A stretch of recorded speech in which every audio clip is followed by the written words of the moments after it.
আজ আমরা যে বিষয় নিয়ে আলোচনা করব সেটা হলো কম্পিউটার ভিশন সিনড্রোম। এই নিয়ে যদি আপনাদেরও কোনো প্রশ্ন থাকে আপনারাও সরাসরি আমাদের অনুষ্ঠানে ফোন করে প্রশ্ন করতে পারেন। আমাদের ফোন নাম্বার 9073997720। আরও একবার বলছি 9073997720। আসুন আমরা সরাসরি চলে যাই ডাক্তারের কাছে। তো স্যার, প্রথমেই যে প্রশ্নটা, যে কম্পিউটার ভিশন সিনড্রোম, তো এটা বলতে কি বোঝায়? কম্পিউটার ভিশন সিনড্রোম অনেকক্ষণ কম্পিউটার দেখার ফলে যেসব চোখে আমাদের সমস্যা হয় সব সমস্যাগুলি আমরা কম বেশি সবাই অনুভব করেছি। সেই সমস্যাগুলি একত্রিতভাবে কম্পিউটার ভিশন সিনড্রোম বলে। এটা আধুনিক সভ্যতার আর এক প্যান্ডেমিক। আমরা করোনা নিয়ে সবাই ভুক্তভোগী, কিন্তু কম্পিউটার ভিশন সিনড্রোমের যে সমস্যা আমরা সবাই কম বেশি চোখে অনুভব করেছি। আগে কম্পিউটার ভিশন সিনড্রোম নাম হলেও যে কোনো এলইডি স্ক্রিন, টিভি হোক বা ফোন হোক, সেগুলো সবই চোখে আমাদের কম বেশি যেসব সমস্যাগুলো করে সেগুলোকেই একসাথে কম্পিউটার ভিশন সিনড্রোম বলে। সিমটমস অনেকক্ষণ কম্পিউটার দেখার ফলে প্রথমে যেটা শুরু হয়, আমাদের দেখবেন একটু চোখটা ড্রাই লাগে। ড্রাই হওয়ার পর কিছুক্ষণ পর একটু ইরিটেশন স্টার্ট হয়। তারপরে যেটা আরো বেশিক্ষণ কম্পিউটারে কাজ করলে যেটা হয় সেটা হচ্ছে চোখে আই স্ট্রেন। আই স্ট্রেনটা অনেকে একটু চোখে ব্যথা অনুভব করে, কেউ একটু চোখটা টান টান লাগছে, কারো চোখটা ভারী লাগছে। আরো বেশিক্ষণ কম্পিউটারটা ইউজ করার পর দেখবেন এইগুলো একটু ব্যথা ব্যথা হওয়া বা চোখে একটু জল পড়া, একটু কিছুক্ষণের জন্য ব্লার হওয়া বা ডাবল ভিশন হওয়া, এর সাথে সাথে আবার কাঁধে ব্যথা বা মাথা ব্যথা এগুলো হতে পারে।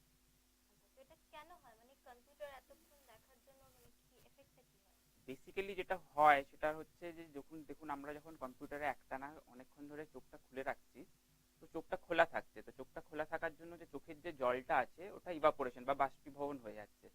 যখন চোখের জলটা বাষ্পীভবন হয়ে যাচ্ছে চোখটা ড্রাই হচ্ছে।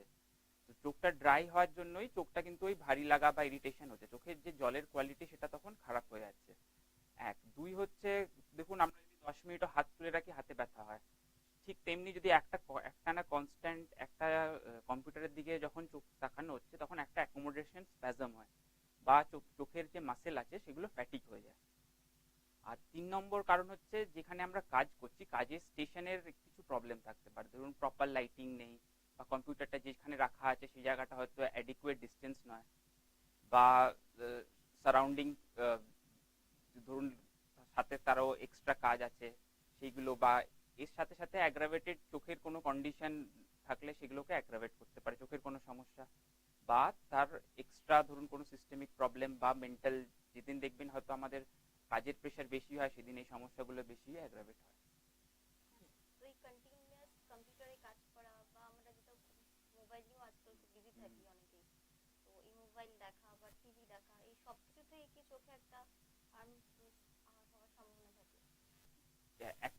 খুবই ভালো প্রশ্ন করলেন। যে ব্যাপারটা হচ্ছে চোখে কম্পিউটারটা হার্ম কিভাবে করে সেটা আমাদেরকে এইটা বুঝতে হবে। চোখের মানে অনেকে হয়তো বাবা মারা বলে যে টিভি দেখবে না চোখের পাওয়ার বেড়ে যাবে, ফোন দেখবে না চোখের পাওয়ার বেড়ে যাবে।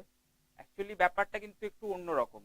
অন্যরকম বলতে এইরকম, ধরুন আজকাল মডার্ন সভ্যতায় আমাদের সবার মাঠে ঘাটে খেলাধুলো সব কমে গেছে। বেশিরভাগই আমরা সবাই ভিডিও গেম বা পড়াশুনো বা ফোনে ব্যস্ততা, মানে আমরা সবসময় নিয়ার কাজ করছি। দূরের যে দেখার ক্ষমতাটা, দূরের যে শক্তি মানে চোখের দূর থেকে কেউ বলটা ছুড়ে দিলে যে চোখের যে পুষ্টিটা হয় সেইটা অভাব হচ্ছে। তো তো লং টার্ম এই সামনের কাজ করা, পড়া, ভিডিও গেম দেখে দূরে বাইরে না খেলতে গিয়ে তো দূরের শক্তিটা কম হচ্ছে, যেটাকেই মায়োপিয়া বলে। সেটাই এখন এই মডার্ন সভ্যতাতে সেই জিনিসটার ইনসিডেন্স বেড়ে গেছে। কম্পিউটার পার সে কিন্তু মায়োপিয়া করছে না, মায়োপিয়াটা করছে যেহেতু আমরা বাইরে খেলতে যাচ্ছি না বলে। 2 নম্বর আরেকটা আইডিয়া আছে অনেকের, যে কম্পিউটার থেকে রেডিয়েশন বেরোয়, চোখের রেজ বেরোয় যেগুলো চোখ খারাপ করে। রেজ যে কোনো এলইডি লাইট থেকে হোক, সে টিভি হোক ফোন হোক, ইনফ্যাক্ট সূর্য কিরণ থেকেও কিন্তু অনেক রকমের হার্মফুল রেজ বেরোয়, যেটা সূর্য কিরণে অনেক বেশি দেন এলইডি রাইজ। তো সেইগুলো থেকে একটা ক্যাটারাক্ট হওয়া বা চোখের ম্যাকুলার ডিজেনারেশন হওয়ার একটা অ্যাসোসিয়েশন দেখা গেছে। বাট ক্যাটারাক্ট বা ম্যাকুলার ডিজেনারেশনের সোল কজ কিন্তু এই হার্মফুল রেজ নয়, আরো অন্যান্য কারণ আছে। আপনাদের কাছে যখন পেশেন্টরা আসেন এই ধরনের সমস্যা নিয়ে, তো তাদের ডিটেক্ট কিভাবে করা হয়? বেসিক্যালি আমাদের কাছে পেশেন্ট এলে আমরা প্রথমে যে জিনিসগুলো রুল আউট করি, একটা হচ্ছে চোখের টিয়ার ফিল্ম কোয়ালিটিটা কিরকম, তার টিয়ার ফিল্মটা যে বেসিক্যালি কম্পিউটার ভিশন সিনড্রোমের প্রাইমারি কারণ কিন্তু চোখের ড্রাইনেস। তো টিয়ার ফিল্মের কোয়ালিটিটা কিরকম সেই জন্য দেখা হয়, টেস্ট কিছু করা হয়। 2 নম্বর দেখা হচ্ছে তার কোনো আনকারেক্টেড রিফ্র্যাক্টিভ এরার, মানে তার কোনো চশমার পাওয়ার আছে কিনা সেটা দেখা হয়, সেটা থাকলে সেটাকে কারেক্ট করা হয়।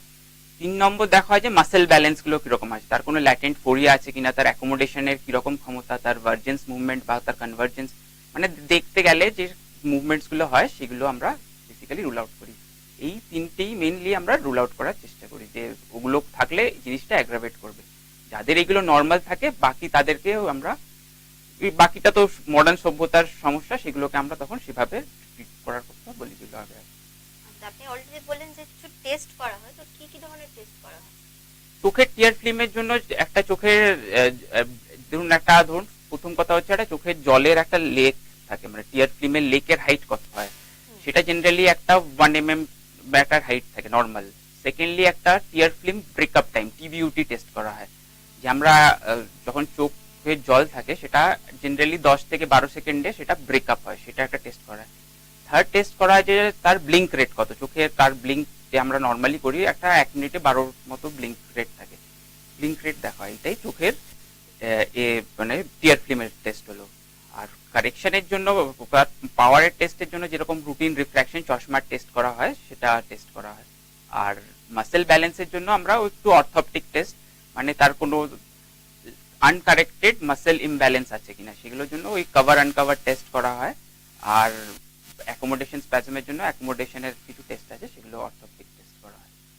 আচ্ছা, তো চশমার পাওয়ারও কি ক্রমশ বেড়ে যেতে পারে এই ধরনের সমস্যা থেকে? না, ওইটা আমি বললাম তো যে চশমা পাওয়ার কিন্তু শুধু কম্পিউটার দেখার জন্য বাড়বে না। আপনাকে বাইরের মানে ফিল্ড ওয়ার্ক, আপনি যদি বাইরে খেলাধুলো করছেন, বাইরে করছেন, তাহলে কিন্তু চশমার পাওয়ার বাড়বে না শুধু কম্পিউটার থেকে। ধরুন কম্পিউটার আমরা সবাই এখন নেসেসারি ইভিল টাইপ ব্যাপার, বিনা কম্পিউটারে তো সম্ভব নয় আমাদের, আমরা সবাই, কিন্তু শুধু কম্পিউটার দিয়ে চশমার পাওয়ার, কম্পিউটার দেখলে চশমার পাওয়ার বাড়ছে, সেই কনসেপ্টটা কিন্তু একটু হলেও একটু ভুল।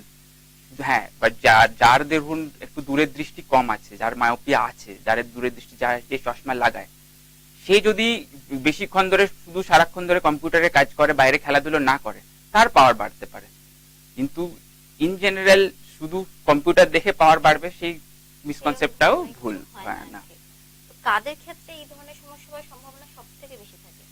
সব দেখুন, এই কম্পিউটার ভিশন সিনড্রোম নিয়ে সবাই আমরা কম বেশি এফেক্টেড। বেশি সমস্যা হয় ধরুন 40 থেকে 45 বছর উপরে যাদের অ্যাকোমোডেশনের ক্ষমতা, অবভিয়াসলি একটা বয়স হলে যার লোকের মাসেলের অ্যাকোমোডেশনের ক্ষমতাটা কমে যায়, তারাই বেশি এই সমস্যাটা হয়।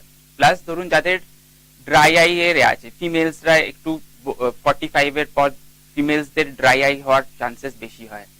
বা ধরুন কারো আর্থ্রাইটিসের প্রবলেম আছে, তাদের ড্রাই আই হওয়ার চান্সেস বেশি হয়, তারাই বেশি হয়। কম বয়সে যাদের ওই যে বললাম যে যাদের আনকারেক্টেড রিফ্র্যাক্টিভ, ধরুন একটা রয়ে গেছে, কারো একটা চশমার পাওয়ার আছে কিন্তু সে যা হোক করে স্ট্রেন করে, যেহেতু কাছের দৃষ্টি সে দেখতে অভ্যস্ত, আর দূরের কিছু আনকারেক্টেড পাওয়ার রয়ে গেছিল, সেইটা যদি তার থেকে যায় তাদের সমস্যা হতে পারে। সেক্ষেত্রে একটা এজ লিমিটেড একটা ব্যাপার চলে আসছে। না, কোনো এজ লিমিট নেই, সবারই হতে পারে, কম ছোট থেকে।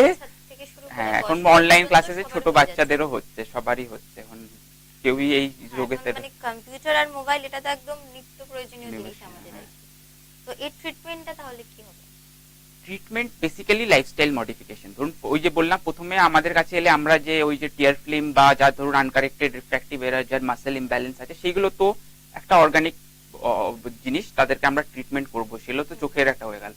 যাদের এগুলো নর্মাল আছে তাদের কিন্তু লাইফস্টাইল মডিফিকেশনই ট্রিটমেন্ট। লাইফস্টাইল মডিফিকেশন বলতে ধরুন চোখটা ড্রাই হচ্ছে, তো ড্রাইটাকে কমাতে হবে, ঠিক আছে? ড্রাই কমানোর জন্য ধরুন কম্পিউটারটাকে চোখের একটু লেভেল নিচে, আমরা বলি 10 থেকে 15 ডিগ্রির লেভেল নিচে, তারপরে যেখানে কম্পিউটারটা রাখা হচ্ছে সেটাও একটা পারফেক্ট ডিস্টেন্সে হওয়া উচিত, যেটা অ্যাডিকুয়েটলি আপনার দেখতেও সুবিধা হচ্ছে, বা ফ্রন্ট সাইজ গুলোকে একদম ছোট না রাখা, যাতে ঠিকঠাক রাখা যায়। কম্পিউটারের কন্ট্রাস্ট কালার সেইগুলোকেও মেনটেন করতে হবে, তার রিফ্রেশ রেট যাতে বেশি না হয়ে যাচ্ছে সেটাতেও দেখতে হবে। ডিস্টেন্সটা অ্যাডিকুয়েট বলা হয় 45 ইঞ্চের মতো একটা আর যেখানে কাজ করা হচ্ছে ওয়ার্ক স্টেশনটা খুব ভালো হওয়া দরকার, ওয়ার্ক স্টেশনে প্রপার লাইটনিং হওয়া, যাতে কোনো ডিম না হয়, বা ওইগুলো দেখতে হবে। আর আইডিয়ালি আমরা বলি একটু আধ ঘন্টা কাজ করার পর 10 মিনিট ব্রেক নিতে, কারণ একটা কনস্ট্যান্ট দেখার জন্য চোখের ব্লিঙ্ক রেট কমে যাচ্ছে, আমাদের চোখটা ড্রাই হচ্ছে। আর যদি অনেক সময় কাজের প্রেসারে আমরা সেই ব্রেকটা নিতে পারি না, তাহলে অ্যাটলিস্ট এইদিক ওদিক একটু তাকিয়ে আধ ঘন্টা পর একটু ব্লিঙ্ক করে নেওয়া, দরকার হলে খুব বেশি কষ্ট যেদিন হচ্ছে, যেদিন কাজের চাপ অনেক 8 ঘন্টা 9 ঘন্টা হয়ে যাচ্ছে, অ্যাটলিস্ট 10 মিনিট চোখটা বন্ধ করে বসা, বা বারান্দা থেকে এক রাউন্ড একবার ঘুরে আসা, বা চোখে একটু জল নিয়ে নেওয়া। যাদের খুব ড্রাইনেস হয় তাদেরকে তখন ওই আর্টিফিশিয়াল টিয়ার সাবস্টিটিউট হোক বা কিছু হ্যাজেলউইচ আই ড্রপ হোক, যেগুলো সুদনিং এজেন্ট হয়, সেগুলো তখন ইউজ করতে হবে। কম্পিউটারে কাজ করতে গেলে আমাকে সবকিছু যাতে চোখে খুব একটা স্ট্রেন্থ না পড়ে সেটা আর কি সেটা দেখতে দেখতে হবে। হবে, আর বেসিক্যালি ব্রেক নিয়ে নিয়ে কাজ করতে ব্যাপার খুব দরকার দরকার। চোখের জন্য। তো আমরা চশমা বানাতে গেলে একটা খুব কমন শুনি যে ইয়ারসি কোটিং, এটা দিলে নাকি কম্পিউটারে কাজ করলে, মোবাইলে কাজ করলে কোনো সমস্যা না, তো এটা কি সত্যি হেল্প করে? দুটো, হ্যাঁ, একটা এআরসি কোটিং আর একটা দেখবেন ব্লু কাট লেন্স একটা খুব চলে। তো বলা হয় যে যে আমাদের যে ভিজিবল লাইট স্পেকট্রামের যে ব্লু পার্টটা হয় সেটা চোখে হার্ম করে। তো সেই ব্যাপারটা দেখতে গেলে তো কিছুটা হার্মফুল আছে, যেটা ক্যাটারাক্ট বা ম্যাকুলার ডিজেনারেশন যেটা আগে বললাম সেটা করতে পারে। তো ব্লু কাট লেন্সটা হেল্প করে। ARC coating lens per set 5 to 10% সিমটমসই কমাবে। ওই যে বললাম চোখটা তো কিন্তু এআরসি কোটিং পড়লেও চোখটা খোলা থাকবে, আই স্ট্রেন হবে, চোখে ব্যথা হওয়া ওটা হবে। তো কিছু সিমটমস কমে, কিন্তু পুরোপুরি নয়। পুরোপুরি কমানোর জন্য লাইফস্টাইল মডিফিকেশন সবাই অ্যাডাপ্ট করতে হবে, ব্রেক দিয়ে দিয়ে কাজ করতে হবে, এদিক ওদিক তাকাতে হবে, বেটার থাকবে। তো এর কোনো নেগেটিভ কোনো এফেক্টস হয় কি? ওই নেগেটিভ এফেক্ট একটা কিছু কিছু স্টাডিজে দেখা গেছে যে 25 বছর বয়স অবধি যদি কম্পিউটারে বা এই বেসিক্যালি ওই যে হার্মফুল ইউভি রেজ এর কথা বলছি, যেটা কম্পিউটার বা এলইডি স্ক্রিন থেকে কমই বেরোয়, সূর্যের কিরণ থেকে অনেক বেশি বেরোয়, সেইগুলোর বেশি এক্সপোজার হলে দেখা গেছে যে ক্যাটারাক্ট বা ম্যাকুলার ডিজেনারেশনের চান্সেস বাড়ে। ওইটাই একটা আমাদের থাকে, সেই জন্যই আমরা কিছুটা ওই ব্লু কাট লেন্স ওগুলো ইউজ করতে বলি। এমনি নরমালি এই ধরনের সমস্যার ক্ষেত্রে কতদিন অন্তর অন্তর চেকআপ করার খুব প্রয়োজনীয়? যাদের দেখুন ওই যে আনকারেক্টেড রিফ্র্যাক্টিভ এরার, মাসেল ইমব্যালেন্স, টিয়ার ফিল্ম স্টেবিলিটি, তাদেরকে তো ফ্রিকোয়েন্টলি আমরা ডাকি। চোখের পাওয়ার তো রেগুলারলি 1 বছর অন্তর চেকআপ করতে বলি। যাদের টিয়ার ফিল্মের হয় তাদেরকে অন্তত 3 মাস অন্তর অন্তর দেখতে বলি। মাসেল ইমব্যালেন্স থাকলে সেটাকে আমরা কারেক্ট করার চেষ্টা করি। আর যাদের নেই তাদেরকে যখন বেশি স্ট্রেন হয় তখনই দেখাতে বলি। বাকিগুলো বুঝিয়ে দিয়ে লুব্রিকেন্ট বা ওই সুদনিং এজেন্ট অ্যাজ সাচ যখন সমস্যা হয় তখন ইউজ করতে হয়। বেশিরভাগ লোকই একবার জিনিসটা মেনে নিলে, বুঝে গেলে তাদের অ্যাকাস্টমড হয়ে যায়, তারা নিজেরা বুঝে যায় ব্রেক নিতে হবে, procedure, and people get adapted, and সবাই আমরা অ্যাডাপ্ট করার চেষ্টা করছি এটা থেকে। অবশ্যই। আর তো কোনো প্রিভেনশন কিছু আছে, মানে বাড়িতে মানুষ একটু মেনটেন করে চললে তাহলে এই ধরনের সমস্যা একটু হলেও যদি কম? ওই মেইন প্রিভেনশন ব্রেক দিয়ে দিয়ে কাজ করা, ব্রেক দিয়ে দিয়ে কাজ করা, খুশি থাকা। কারণ দেখবেন যেদিন হয়তো মুড খারাপ হয়, যেদিন আমাদের টেনশন বেশি হয়, সেদিন আরো বেশি এই জিনিসগুলো অ্যাগ্রাভেট করে, আই স্ট্রেন হওয়া এগুলো বেশি অ্যাগ্রাভেট করে। তো খুশি থাকা, ব্রেক দিয়ে দিয়ে করা, দরকার হলে আর্টিফিশিয়াল লুব্রিকেন্ট ইউজ করা, প্রথমে জল টল দিয়ে চেষ্টা করা, ব্রেক দিয়ে করা, ওটাই সবচেয়ে ন্যাচারাল ট্রিটমেন্ট ইজ বেস্ট। খুব অসুবিধা হলে তখন লুব্রিকেন্ট ইউজ করতে হবে। আমরা তো অনুষ্ঠান একদম শেষ পর্যায়ে এসে পৌঁছেছি, আপনার যদি কোনো বক্তব্য থাকে আমাদের দর্শক বন্ধুদের উদ্দেশ্যে। বক্তব্য এটাই যে বাচ্চাদেরকে ফোন টোন গুলো একটু রেস্ট্রিকশনে দেবেন, দিতে মানা করছি না, না দিলে ওরা পিছিয়ে পড়বেন। এন্ড বাইরে খেলাধুলো করার যে অভ্যাসটা আমরা হারিয়ে ফেলেছি, অ্যাটলিস্ট সেটা যেন ফিরে আসে। অ্যাটলিস্ট কিছু না হলেও ছাদে ঘোরাক, বা একটু স্কিপিং করুক, বা একটু মাঠে 1 রাউন্ড ঘুরে আসুক। এটা করলেই আমাদের সবার চোখ ভালো থাকবে, সুস্থ থাকবে। আপনাকে অনেক অনেক ধন্যবাদ আমাদের অনুষ্ঠানে আসার জন্য। আশা করি আপনারা অনেক উপকৃত হলেন আমাদের এই অনুষ্ঠান থেকে। আজকের মতো তো সময় শেষ, এখানেই শেষ করতে হবে। আমরা আবারও আপনাদের কাছে চলে আসবো নতুন কোনো ডক্টরকে নিয়ে, নতুন কোনো চোখের সমস্যা নিয়ে। আজকের মতো আসি, নমস্কার।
এখন শুরু হচ্ছে চোখ নিয়ে academic session.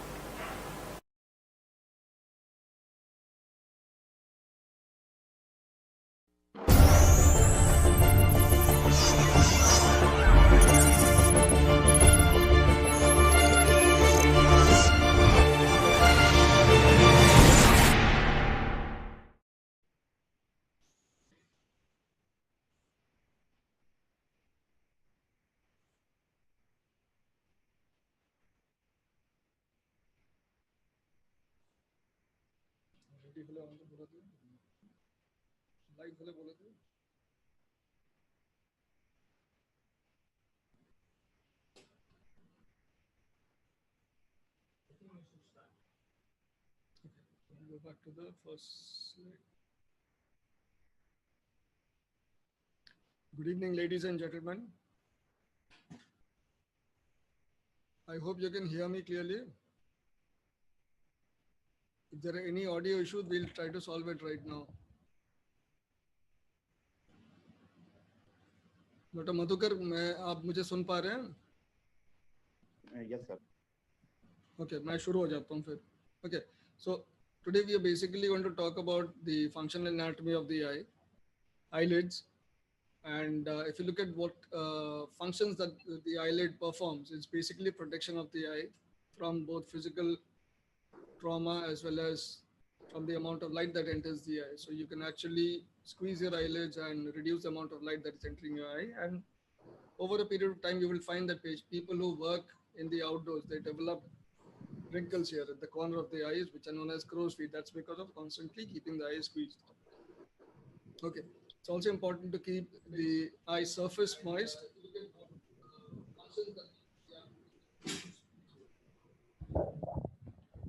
Okay.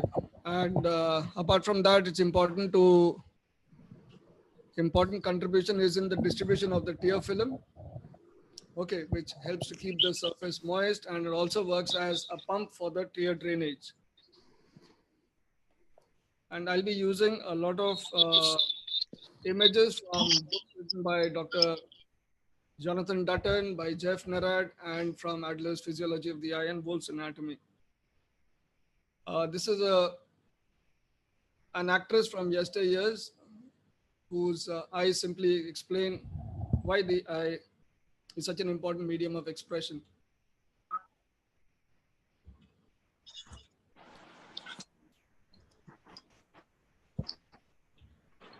Okay, if you look at the eyelids carefully, you have a pair of eyelids, the upper and the lower eyelid, and the opening between them is the interpalpebral fissure.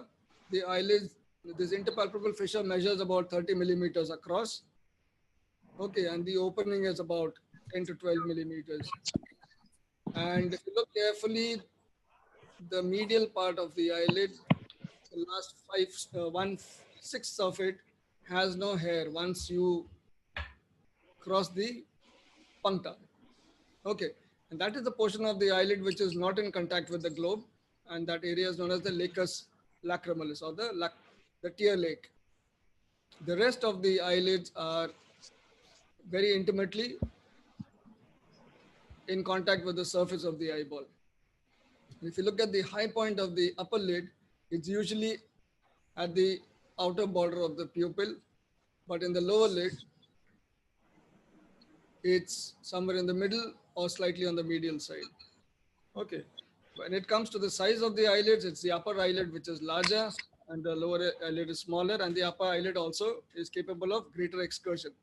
So the lower border of if you look at the lower eyelid, the border is usually at the lower limbus, but in the upper lid, it overlaps the limbus by about 2 millimeters. But there is again variation between people. And what are the prominent features of the eyelids? There are creases. So if you see, you have an upper lid crease here. We have a lower eyelid crease, which is less prominent. It's usually seen in younger people. There is an eyelid fold, which gently overlaps the lid crease from above. And then there are the folds. You have the nasogegal fold between your nose and your lower lid, which is also known as the tear trough. And you have another fold on the lateral side, which is a malar fold. These folds are more visible as you grow older. And these are areas where the skin of the face is connected by ligaments to the lower orbital rim. Okay, so between there and the lid margin is where you would call the lower lid. Below that would be the cheek. So this is the area where the cheek blends with the lower lid. The upper eyelid extends up to the eyebrows, which are very prominent markers of expression. And a lot of human as well as primate expression is due to the movement of the eyebrows. These eyebrows are slightly different in men and women. In women, it is highly arched and usually extends above the upper border of the supraorbital rim here. Well, in men, it is flatter and thicker. Also, men tend to have hair which comes over the glabular area, which if is very prominent, is known as, what is it called when you have joint eyebrows?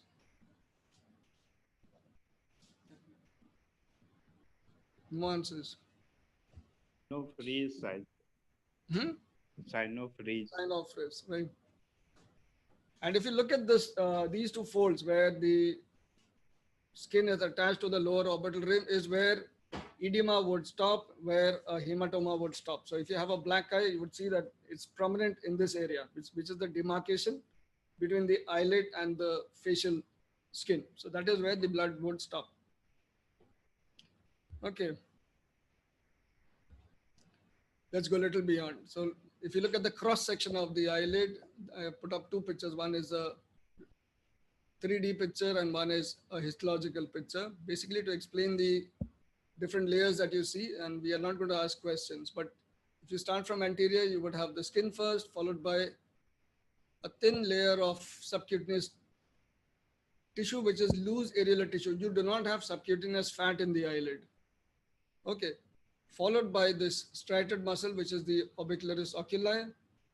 And then again, you have another submuscular areolar tissue between the orbicularis and the tarsal plate on one side and the septum higher up. These two fascial planes are areas where you can have collection of fluid and blood. As a matter of fact, the submuscular plane is actually connected to the scalp as well. So if you have a bleeding here, if you have an injury in the scalp, you will find that you end up with a red eye. Okay. The skin of the eyelid is the thinnest skin in the body. Okay, it's actually less than a millimeter. And it is very elastic. It is adherent to the tarsal plate, and we will explain how. But above the lid crease, it is loosely attached to the structures beneath. Okay. We'll just complete this list of tissues that we were talking about. Then you have, of course, the fibrous layer, which is the tarsal plate and the orbital septum. And these two are not connected directly. Okay. For all practical purposes, we assume that the orbital septum is the boundary between the lid tissue and the anterior orbit. But if you look carefully, there are certain structures which actually pass through this structure here. For example, the LPS aponeurosis, your Muller's muscle, right? What is this? This is the preseptal fat. So these are actually structures within the orbit which become a part of your eyelid as well. So the distinction is not actually, it's an artificial distinction. But however, for all practical purposes, we would consider the septum the boundary between the lid and the orbit. And infections or hemorrhage which is anterior to the septum usually would be limited to that space unless it becomes more extensive. Then of course you have your muscles of retraction, which is basically the LPS and the Muller's muscle complex. And the last layer is the conjunctiva. So let's see what else is there. As I was talking to you, there are these potential spaces. One is in the submuscular areolar tissue, which is connected again to the scalp. And there is also a potential space between this LPS aponeurosis and the Muller's muscle. Okay, once we discuss the blood supply, we'll come back to those spaces again. As I was saying, that the skin of the eyelid is the thinnest in the body. It is elastic and it folds easily. It's important because that allows your eyelid to have normal and quick excursions. And there are small sebaceous glands and very fine hair scattered across the eyelid skin. Okay. And as we were discussing, that you have this subcutaneous areolar tissue, you do not have any fat in that plane. And this allows the skin to move over the muscle and also allows expansion with fluids and blood. If you look at the lid margin, start from anterior to posterior, you have the anterior rounded border here, which bears hair follicles which have large, thick hair, which are known as lashes. And these lashes are always curved. So the upper lid, they're curved upwards, in the lower lid, they're curved downwards. And unlike other hair follicles, they do not have the erector pylori muscles. Okay. So you cannot move your eyelashes per se. In the upper lid, you usually have about 2 to 3 rows. In the lower lid, you have about 2 rows of these lashes, and they do not meet when your eyes close. Okay, so they curved away from each other and they do not meet. And they are, however, connected to nerve ending. So one of the first responses would be if something touches your eyelash, your eye would blink or it will squeeze.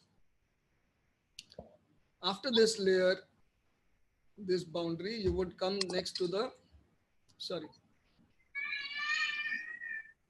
Okay, the next boundary would be this. So if you look at the orbicularis which lies beneath the skin, there is a portion of orbicularis, a thin strip, which we will come back to again, which is known as the muscle of Ryolan or the ciliary muscle. And this lies behind the hair follicles. Okay. And there is a plane there, which is a functional plane, which through which you can actually separate the lid. When you're separating the lid, you're actually in the submuscular plane. Okay. And this is marked on the lid margin by a thin gray line, which you can see on the slit lamp, which we call the gray line. Why this is important to us is because this is a line through which we can split the lid into its anterior and posterior lamella when we're doing surgery, either for disease which affects the meibomian glands, where you have abnormal eyelashes arising from here. You have two conditions. What are they? Where you have abnormal eyelashes, either congenital or acquired, arising from the meibomian gland openings. Dystrichiasis.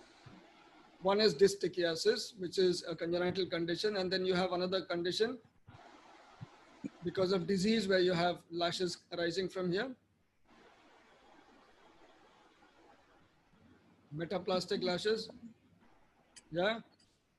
Can you name one condition where you would have metaplastic lashes, where instead of these meibomian glands producing oil, you have eyelashes or hair arising from them? Hirsutism.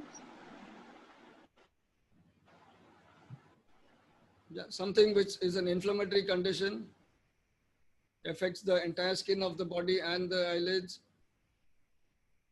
It's often because of a drug reaction. I'm giving enough hints. Stevens-Johnson syndrome. So that is another situation where you would have multiple eyelashes arising from each of these meibomian gland openings. Okay. And after that, you would come to the posterior border, which is a sharp border. And this sharp border is very important because this maintains that sharp contact between the eyelid and the lid margin, and also helps in the stability of the tear film. Okay. When you are repairing this or you're reconstructing the lid, it's very important that you maintain this anatomy. All right.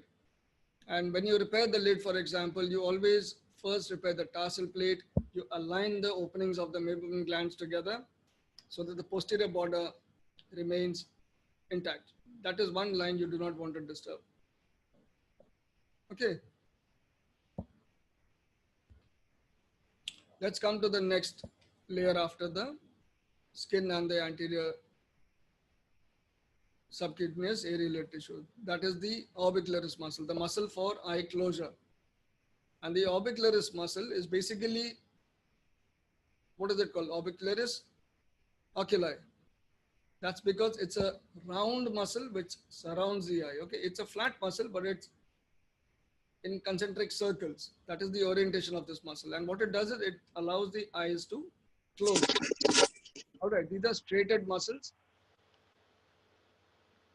And depending on which part of the eyelid they are related to, you give them names. All right.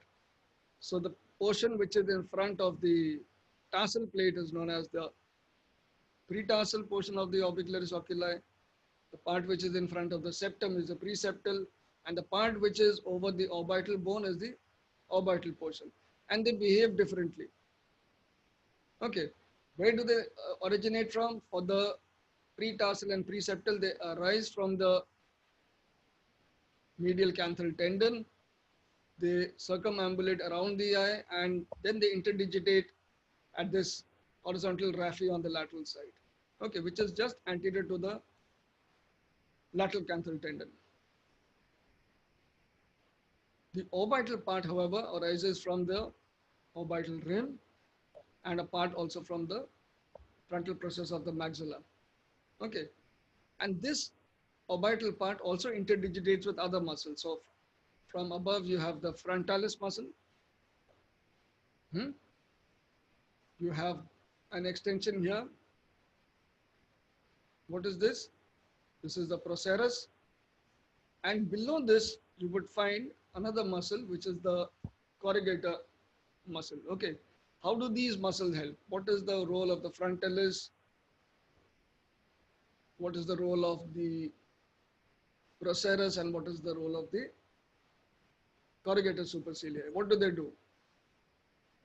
The frontalis holds your eyebrow up. Okay. It's also a muscle of expression. So you can lift your eyebrows by contracting the frontalis muscle, but it also provides some amount of lift to the eyelid. And as you grow older, so this is interesting. What happens, the eyebrow, if you look at my eyebrow, for example, so everything is inverted in this camera. So the medial 2/3 of the eyebrow is where you would have the frontalis muscle. And once you cross this line here, where the temporal fossa starts, this is the part of the eyebrow which is not supported by the frontalis muscle. So as you grow old, the eyebrows actually descend, which is also known as brow ptosis. Okay, and this is more often seen on the lateral side, the tail of the eyebrow. Okay, when that happens, the skin in front of the eye becomes lax, and it actually forms a prominent fold, which can sometimes reach up to the eyelid margin and also on the eyelashes and make them get misdirected inwards. Okay, so there are two particular purposes of knowing about the frontalis. One is that if you have a facial palsy, you would have a descent of the eyebrow. That is one situation. The other is when you do not have a functional levator muscle, we use the frontalis muscle to lift up the eyelid, right? And there is a surgery which helps you do that, where you connect the eyelid, as a matter of fact, the tarsal plate to the frontalis muscle. What is that surgery? Sling surgery. The tarsofrontalis sling, so which connects the tarsals to the frontal. You don't really actually pass the suture through the tarsal muscle, you pass it through pretarsal tissues. But functionally, that is what you're doing. So you're transferring the pull of the tarsal plate to the frontalis muscle. Okay. Now, these muscles also are, as I was showing, are muscles of expression. So you can lift your eyebrows, either one or both. It depends on what you are able to do. What does this fellow do? The procerus. The procerus actually makes you do this. Okay, bring your eyebrows together. You produce folds here in the nose. It's a sign of disapproval. And if you have the corrugator superciliary, you actually can frown. So this is the muscle for frowning. Okay, these muscles are important to us for two reasons. One is because they are muscles of expression, and also because these muscles over a period of time produce wrinkles. So if you know which muscle is overacting, which other wrinkles you want to address, you would specifically target them with botulinum toxin. Okay. What else does the orbicularis have to offer? Okay, look at the innervation. So the innervation is basically from the facial nerve, which is your seventh cranial nerve. And there are two branches, the zygomatic as well as the temporal branch. These are the two branches which of the facial nerve which supply the orbicularis oculi, and the supply comes from the lateral side and goes from underside of the muscle. Okay. There is a little more to the orbicularis. We'll keep coming back to it once in a while. One was, if you remember, the muscle of Raylan. This is it's a thin layer of muscle which is a part of the orbicularis, which, as we were showing in the previous picture where you had the cross section of the eye, of the eyelid, lay behind the eyelashes. Okay, this is a very thin layer. And then what it does is it expands, it encompasses the canaliculus, and then broadens to go and attach itself to the posterior lateral. Okay, so this portion again is a part of the muscle of Raylan, and this portion of the muscle is known as the Horner's muscle. And what this does is that, number one, the muscle of Raylan helps to maintain the expression of the secretions of the Maberman glands. Okay, if you look at this portion, it helps to milk the canaliculi during eyelid contraction, and this portion actually pulls the puncta towards the medial side when you're blinking. Okay, all which are important for maintaining the lacrimal pump. From the posterior side of the preseptal muscle, you again have a deep head, okay, which again goes and attaches to the superior portion of the medial palpebral ligament. We will come to that shortly. And this also helps to pull the sheath which is there around the lacrimal sac, open it up and pull tears inside. You will be having more of this tomorrow in the class on anatomy of the lacrimal apparatus, but just introducing to what else the orbicularis can do. Okay. And you know what the actions are? So there are two kinds of actions. One is involuntary and voluntary. Okay. So you can voluntarily close your eyes gently. All right. Or you can blink. So the blink is again something which can be involuntary, right? And we keep doing this about 10 to 12 times every minute, right? And this blink which maintains the distribution of tears over the eye surface. And this involves only the pretarsal and preseptal part of the orbicularis. Okay. And what if you strongly close your eye, either as a reflex to an object which can hurt you, or you can also use it as a form of expression. Huh, what is this? This is probably the most famous wink we've heard of in our generation, right? So this is where you'll see there's something else happening. The eyebrow has been pulled down. What can pull the eyebrow down? The frontalis pulls it up, right? Frontalis pulls it up. What pulls it down? The orbicularis, the orbital portion of the orbicularis. So a squeezing movement of the eyes or a wink is produced by action of the orbital portion of the orbicularis as well. Okay. So what is the functional importance of the orbicularis? You think of diseases where you can have a weak orbicularis. You know what is the nerve supply to the orbicularis, right? We just discussed that. The facial nerve. So what if you have a facial paresis or a facial palsy? What would happen to your eyelids? What would happen to your eyebrow? Drooping of eyelids will occur. You would have drooping of the eyelids. Is that right? What lifts up the eyelid? What closes the eyelid?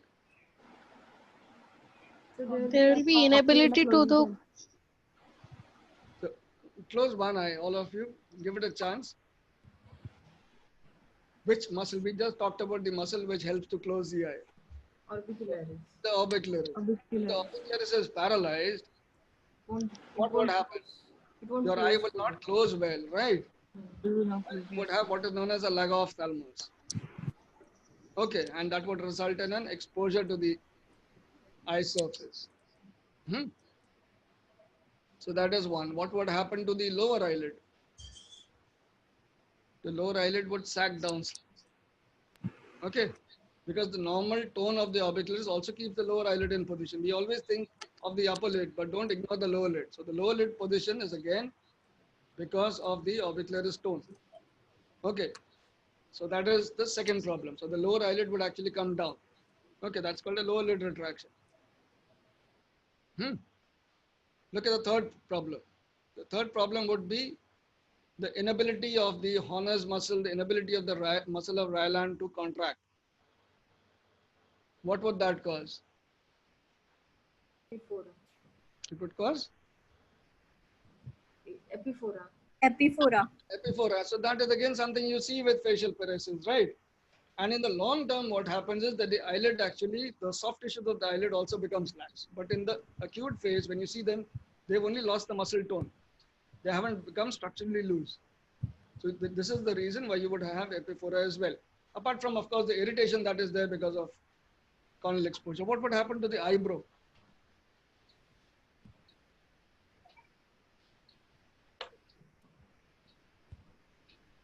So the eyebrow is lifted up by the frontalis muscle, which is also supplied by the seventh nerve. What would happen to the eyebrow? Will droop down. The eyebrow would also come down, right? So it won't go up, right? It will come down. Okay. Do you know what a dystonia is? Abnormal movements of facial muscles. Okay, we'll stick to facial muscles because we are not going down below the neck, right? And these dystonias could involve only one eye, okay, or one side of the face, or both sides of the face, okay, above as well as the entire face. So if you have an abnormal facial movement, okay, let me do it. I think I'll have to take off my glasses. So kids come to you once in a while, parents complain that they're having frequent squeezing of the eyes. What do you think they're suffering from? Tics. Tics. Okay. So tics actually have a psychological component. Okay, it may be because of stress, it may be an attention seeking disorder. It's basically a psychosomatic problem. All right. And then of course you have patients who, I cannot do it for you, but you'll see patients who complain that mera palak fad fada raha hai. That is what they say in Hindi, or they say there is a fluttering of the eyelids. And you don't really see any eye movement. What you see is that there is fascicular movements in the orbicularis muscle of the eyelids, usually on one side. What is that? Blepharospasm. Yeah, I think Ruchi was trying to say something. One eye. So we have stories, right? दाहिना आँख फड़फड़ाने से क्या होता है and बाईं आँख फड़फड़ाने से कुछ और होता है. But it's a medical condition, right? And it's usually because of fatigue or because of stress. One eye orbicularis. So is it flutter? It's not really flutter. So it's called Myokymia. myokymia. Yeah, it's orbicularis myokymia. The patient feels that there is a flutter, but it's not visible to you. What you will see is that there are fascicular movements, individual fibers of muscle contracting and relaxing. And it's something that you cannot feel. It's something that you have to see when you're observing the patient closely. So Ruchi is going to give us a treat. She got an answer right. Okay, what else? So you also have a situation where you have one half of the face. I think I'll have to do it from the other side. So contraction of facial muscles on one side.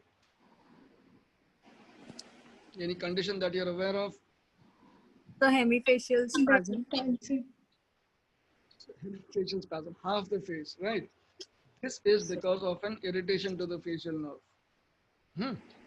And this irritation to the facial nerve can happen either because there's an abnormal blood vessel where the facial nerve emerges from the brainstem. So where does the facial nerve emerge from? Just because we're talking lids doesn't mean you're not supposed to know the rest of your anatomy.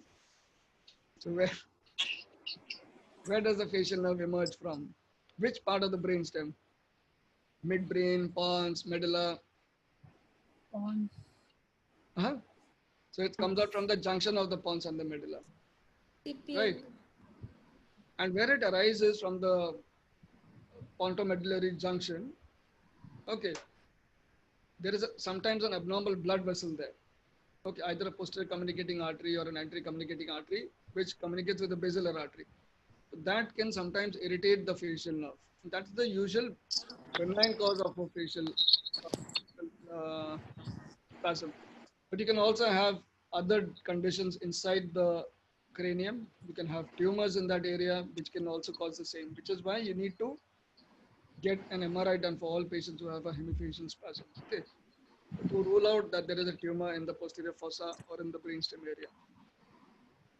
So we'll come to the last of the dystonias, which is, of course, the most commonly seen, where you need to treat. And that is where you have contractions of the upper part of the face. Okay, so it usually involves the orbicular iris, but sometimes it can extend beyond to the mouth, make abnormal movements. So it starts with a squeezing movement of the eye, and the patient is unable to open his eyes. Okay, once that spasm is gone, some patients will be able to open their eyes, but then there are a subset of patients who cannot open their eyes in spite of the muscles having relaxed. Can you tell me what is the name of this particular condition? Yeah, it's a blepharospasm. So earlier we used to call it it's called an essential blepharospasm, because you can also have blepharospasm because of some irritation to the eye or a corneal ulcer or because of trichiasis, whatever. So any local irritation can cause a blepharospasm, but this is something which happens in the absence of any local disease. Okay. So these dystonias are another situation where you have an abnormal orbicular action and the dystonias are treated with botulinum toxin therapy. All right, let's go a little further. I am going to shift back and forth between tissues because if you see the natural order of tissues, the tarsal plate does not come next. But why we go into the tarsal plate is because we are going to build the eyelids from behind forwards. Okay, the tarsal plate is the main structure, the skeleton of the eyelid. It is what gives strength to the eyelid.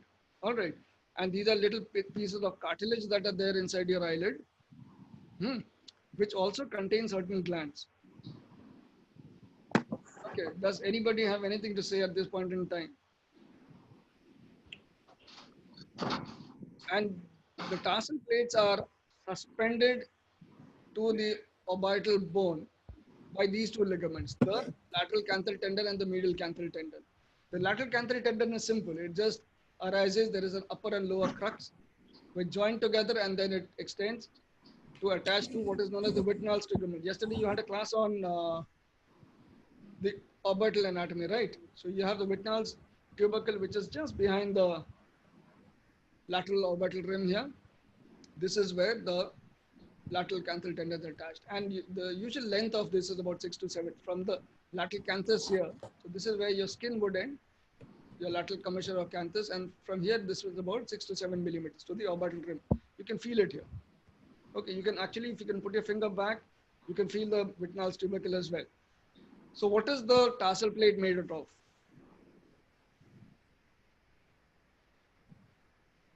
I just said something. Yeah, have you ever felt a tarsal plate? You can feel it. Okay, it's stiff. You can evert the lid. When you evert the lid, you can actually see the tarsal plate from behind. What is it made of? I said it's the skeleton of the eyelid, right? Cartilage. Fibrous tissue. It's fibrous tissue. I lied when I said cartilage. Okay, so it feels like cartilage. I agree, but it's fibrous tissue. It's dense fibrous tissue, and this fibrous tissue has vertical glands, which are the largest sebaceous glands in the body. Okay, there are vertical rows of these glands, and what happens? These ductules of the Meibomian glands actually have acini on either side. Okay, and you have about 30 to 40 in the upper lid, about 20 to 25 in the lower lid. And these Meibomian glands open in the lid margin where we showed you. Okay, one thing we didn't talk about, where in the lid margin is the junction between the skin and the conjunctiva? That's important because a part of the eyelid is covered by skin, part of the eyelid margin is covered by conjunctiva. So the posterior border is definitely conjunctiva. Somewhere there has to be a junction between the two. Gray line. Okay, a few micrometers behind. It's actually just behind the mammalian gland openings. Okay. Hmm. Functionally, this is important because that is where the tear film ends. So if you see the lower tear meniscus, you'll be able to see where you have the junction between the mucosa and the skin. And this gets deranged in, again, an inflammatory condition, which causes damage to the mammalian glands. We're coming back to that drug allergy that we are talking about. If you see patients with Stevens-Johnson syndrome carefully, you will be able to see that there is skin migrating posteriorly towards the posterior lid margin and beyond, even on the mucosal surface of the tarsus. And the damage that this disease causes also damages the lining of the mammalian gland itself. Okay, which is why you have these abnormal eyelashes, which not eyelashes, sorry, we shouldn't call it eyelashes at all. These are abnormal hair that keeps arising from the mammalian glands. All right. Coming to the medial canthal tendon, the medial canthal tendon is complex. Why is it complex? Because it bridges this structure here. What is this structure? Lacrimal fossa. Lacrimal crest. Anti. This is the anterior lacrimal crest. This is the posterior lacrimal crest. And together they bound a particular fossa there, which contains a structure. And you know what it is. It's a lacrimal. Lacrimal sac. So to accommodate the lacrimal sac, what happens that the medial canthal tendon has two peculiarities. One is there are grooves on the medial canthal tendon through which your canaliculi are going to pass out. So your eyelid, technically, this is where your tarsal plate ends. If you see a picture of the lid, I'll have to go back then. This is where you would have your puncta. Okay. This portion would not have any tarsal plate. So the puncta, and then along the lid margin, you have this medial canthal tendon through which there is a groove through which again the canaliculus passes back. And then it enters into the lacrimal sac. And this lateral medial canthal tendon, we'll come to a little more detail about the medial canthal tendon. If you look at this, these are the grooves of the, sorry, 1 second. These are the grooves of the canaliculi. And the medial canthal tendon again splits into two. So there's one part which goes and inserts onto the anterior lacrimal crest, and there's another part which goes and inserts to the posterior lacrimal crest. And it is to this portion where the Horner's muscle attaches. Okay, so every time the lid contracts, this pulls on the sac. So it doesn't directly connect to the sac. This is where it connects. And you also have a superior arm. Okay, this superior arm again is where the deep head of the, which one was it? The preseptal, the deep head of the preseptal orbicularis, which we were showing in the previous picture where, we were showing the orbicularis from behind. This is where it inserts. So every time the lid contracts, it again pulls this fascia. It causes the expansion of the sac, produces a suction pressure. Okay. Tomorrow you'll be hearing more about this when you're going to discuss lacrimal this thing, but this is how this is relevant to the eyelids as well. And if you look at the tarsal plate being a tough tissue, it is these two ligaments which hold the tarsal plate in place. Okay. Have you seen Howrah Bridge? Yeah. Those of you who are in Calcutta, have you seen the Howrah Bridge? Yes. Now, the Yes, sir. Howrah Bridge was an engineering marvel when it was built. Okay. What was engineering marvel? There are no pillars in the Howrah Bridge. You see, across the river, if you've gone under the bridge or you've seen the bridge from one of the banks, there are no pillars which are supporting the bridge. The entire bridge is resting on the banks of the river on two sides. Okay. And this particular design was known as a cantilever. Okay. Now you see more of suspension bridges, but a cantilever is exactly the way the eyelid is suspended. So if you go back, this is the bridge and this is the cantilever that supports it. Okay. And it's important that these remain structurally sound. Otherwise the eyelids are going to sag. And if you see two conditions which we discussed in a previous class, where you have eyelid malpositions, yeah, is because you have laxity of these tendons. Do you remember what we were talking about? So you have lax lateral canthal tendon or lax medial canthal tendon, you'll end up with either an entropion or an ectropion, right? If you have a lax medial canthal tendon, you're likely to have a medial ectropion. So this is what happens. It splits into two parts. One portion which attaches to the anterior lacrimal crest onto the posterior lacrimal crest around the lacrimal sac. Okay. And this is how the muscle again goes. The muscle goes, it encompasses the lacrimal canaliculi, then goes back and then inserts as the Horner's muscle. So this is the muscle of Raylan, which is expanding around here. And after the common canaliculus, it expands to form the Horner's muscle. Okay. And this is again the deep head of the preseptal portion of the lacrimal, of the preseptal portion of the orbicularis, which was attaching to the superior arm of the medial canthal tendon. So you have three arms. The prominent arms are the anterior and the posterior arm, and the third is the superior arm on which this muscle is inserting. Okay. When you do a DCR or a DCT, which is the ligament that you cut? Let's go back. This is where you would have your sac, which is the ligament that you cut. So you can do a DCR without cutting this if you lift it up. This edge is sharp, right?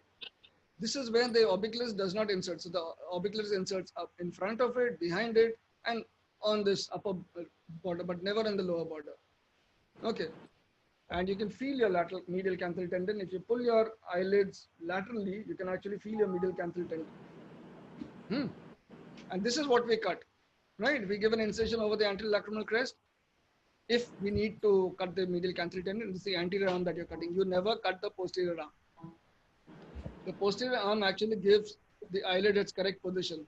The eyelid remains in close contact with the globe because of this posterior arm. Okay. Otherwise, if you cut the posterior arm, the lid is actually going to come forwards. So it's going to lose its contact with the globe and you'll end up having watering. Okay, if you have an injury in this area, it's important that you go and repair it along the posterior lacrimal crest. Okay, let's come to the next structure. There is something.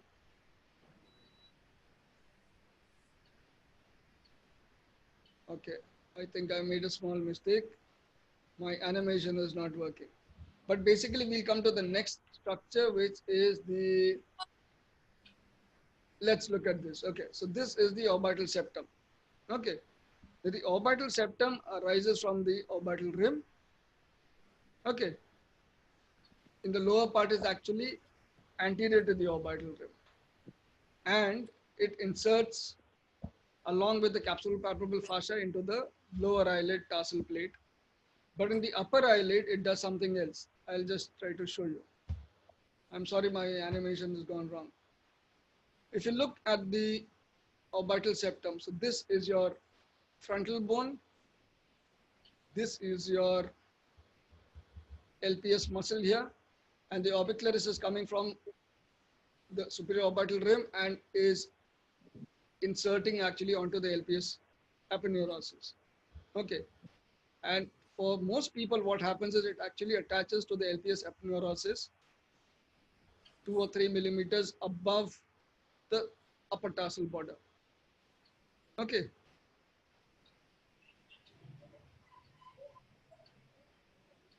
Is that clear? Which is why I'm saying, although it's a functional unit, the tarsal plate and the orbital septum, the orbital septum does not really meet the upper tarsal plate. I wish this thing, can I go back one moment? One sec.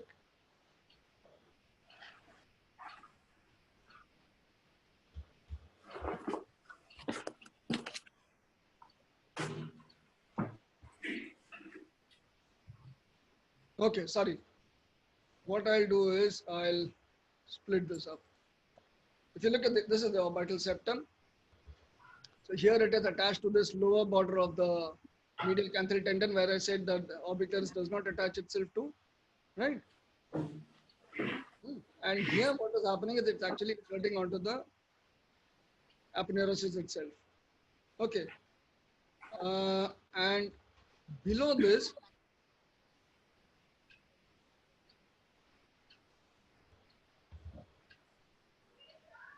sorry, let's see if I can show it here.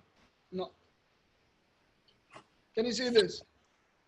And below the septum, but in front of the capsule palpebral fascia, in the lower lid or in front of the LPS aponeurosis, you have the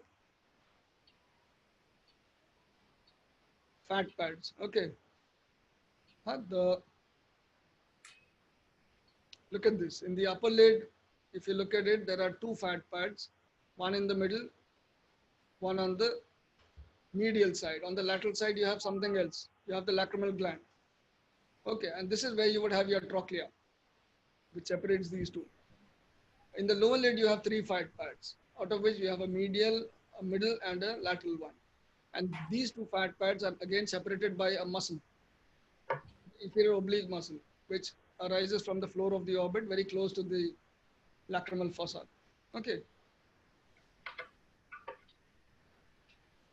Now let's come to, okay, so here it is. And then let's come to the LPS aponeurosis. Sorry.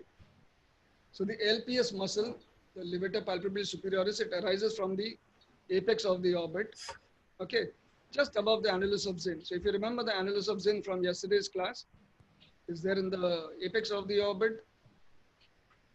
The superior rectus muscle arises from the upper part of the annulus of Zinn, and the LPS arises just above it.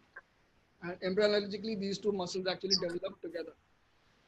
And although they are separate muscles, the facial sheets actually fuse on the medial side. So if you look at scans, you'll actually see that it looks like this. Sorry, it looks like this. On the medial side, they actually seem to be joined together. Okay, and the two actually work together as well. They have the same innervation. What is the innervation? Which is the nerve which helps you open your eyes. We have the nerve which helps you close your eyes, which was the seventh nerve. Now let's come to the nerve that helps you open your eyes. What is that? Third nerve. The third nerve. Which division of the third nerve? Superior division. The superior division. The superior division of the third nerve. Okay, what it does is it supplies both the superior rectus muscle as well as the LPS muscle, and it goes into the muscle from below. Okay. So this muscle is a horizontal muscle which is going along the roof of the orbit, and then it meets this suspensory ligament, which is known as the Whitnall's ligament. At the Whitnall's ligament, what happens is that the muscle actually turns downwards. Okay, and this is where it becomes aponeurotic. So you don't, at this, where you see along the tarsal plate and just above the tarsal plate, you generally don't see muscle fibers. You will see the aponeurosis. Okay, this is about 40 millimeters in length, the muscle part. This is about 14 to 16 millimeters. And this aponeurosis, which helps to connect the LPS muscle to the eyelid, has a very complex attachment to the eyelid. Okay. And because I've already put it up here in the slide, there is no point in asking you this question, but let's go a little more into the details. So when the LPS aponeurosis, this is where you would have your, okay, this is somewhere here is where you would have your Whitnall's ligament. And then the muscle, of course, the aponeurosis changes direction. And then when it entering the eyelid, what it does is it sends out fine fascial connections to the skin through the orbicularis muscle. Okay. And these fine fibrous septal connections, you might call them, is what holds the pretarsal skin closely attached to the tarsal plate. Okay. So here, this is where you will not be able to separate, or you will not have loose skin in this area. This is where you would have it. And the uppermost part of these extensions, where it attaches to the skin, is where we would have the lid crease. So the lid crease would become prominent when you look up. Okay. And this extra fold of skin is what allows the lid to give it full movement. But this is not the most important attachment of the LPS. The most important attachment, of course, what helps it to lift up the eyelid, and that is to the tarsal plate. So where does the LPS aponeurosis attach to the tarsal plate? I call it the tarsal attachment, but where does it actually attach itself to? 2 mm below the upper border. So which is the upper border? This is the upper border. 2 Anterior. mm below the upper border. 2 mm below the upper border. Okay, 2 mm below the upper border. So this is where it connects. Baki. So it actually connects to a broad area, but the most prominent connection is about 3 millimeters above the lower border. Okay, the free border of the eyelid is where it connects to. All right. And it also connects to the entire surface of the tarsal plate, except the last 2 remaining millimeters here, as Ruchi was saying. All right. There is a third connection. This third connection is to the upper lid border. This third connection again is embryologically derived from the LPS muscle, but this is a smooth muscle. Okay. And this smooth muscle is known as Muller's muscle, which is innervated by. Komal should be answering this question. You've had an entire class on this. Yeah. I don't remember. Which cervical ganglion were you talking about? Yeah. Superior cervical. Superior cervical ganglion. Okay. This is unlike the rest of the muscle. It's a smooth muscle. Okay. And so this is the third connection. There is a fourth connection. You actually have facial slips which arise from the LPS muscle, which attaches to this structure here. So this is conjunctiva.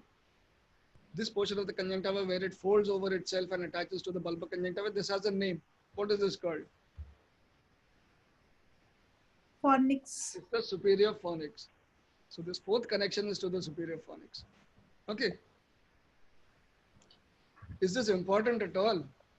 I mean, why do you need to know where the LPS connects all these different places? Let's look at a condition. What is the disease where you have, underaction of the LPS muscle? Ptosis. So blepharotosis or ptosis of the upper lid is where you have an underaction of the LPS muscle. Okay, it may be because the muscle is weak, where you would have a poor LPS action. It may be because the facial connection of the muscle to the eyelid is weak. Okay, so if you have a dehiscence or what? Or a laxity of the LPS muscle. Okay, of the LPS aponeurosis. So you would have a strong LPS action, a good LPS action, and yet you would have a ptosis. All right, and how would you know that there is good LPS action is when you check which parameter of your eyelid movement. Opening of the. Yeah, so what is that called? You ask a patient to look down, you fix his forehead. Do you remember why you fix his forehead? Indicate the skin above the brow, so that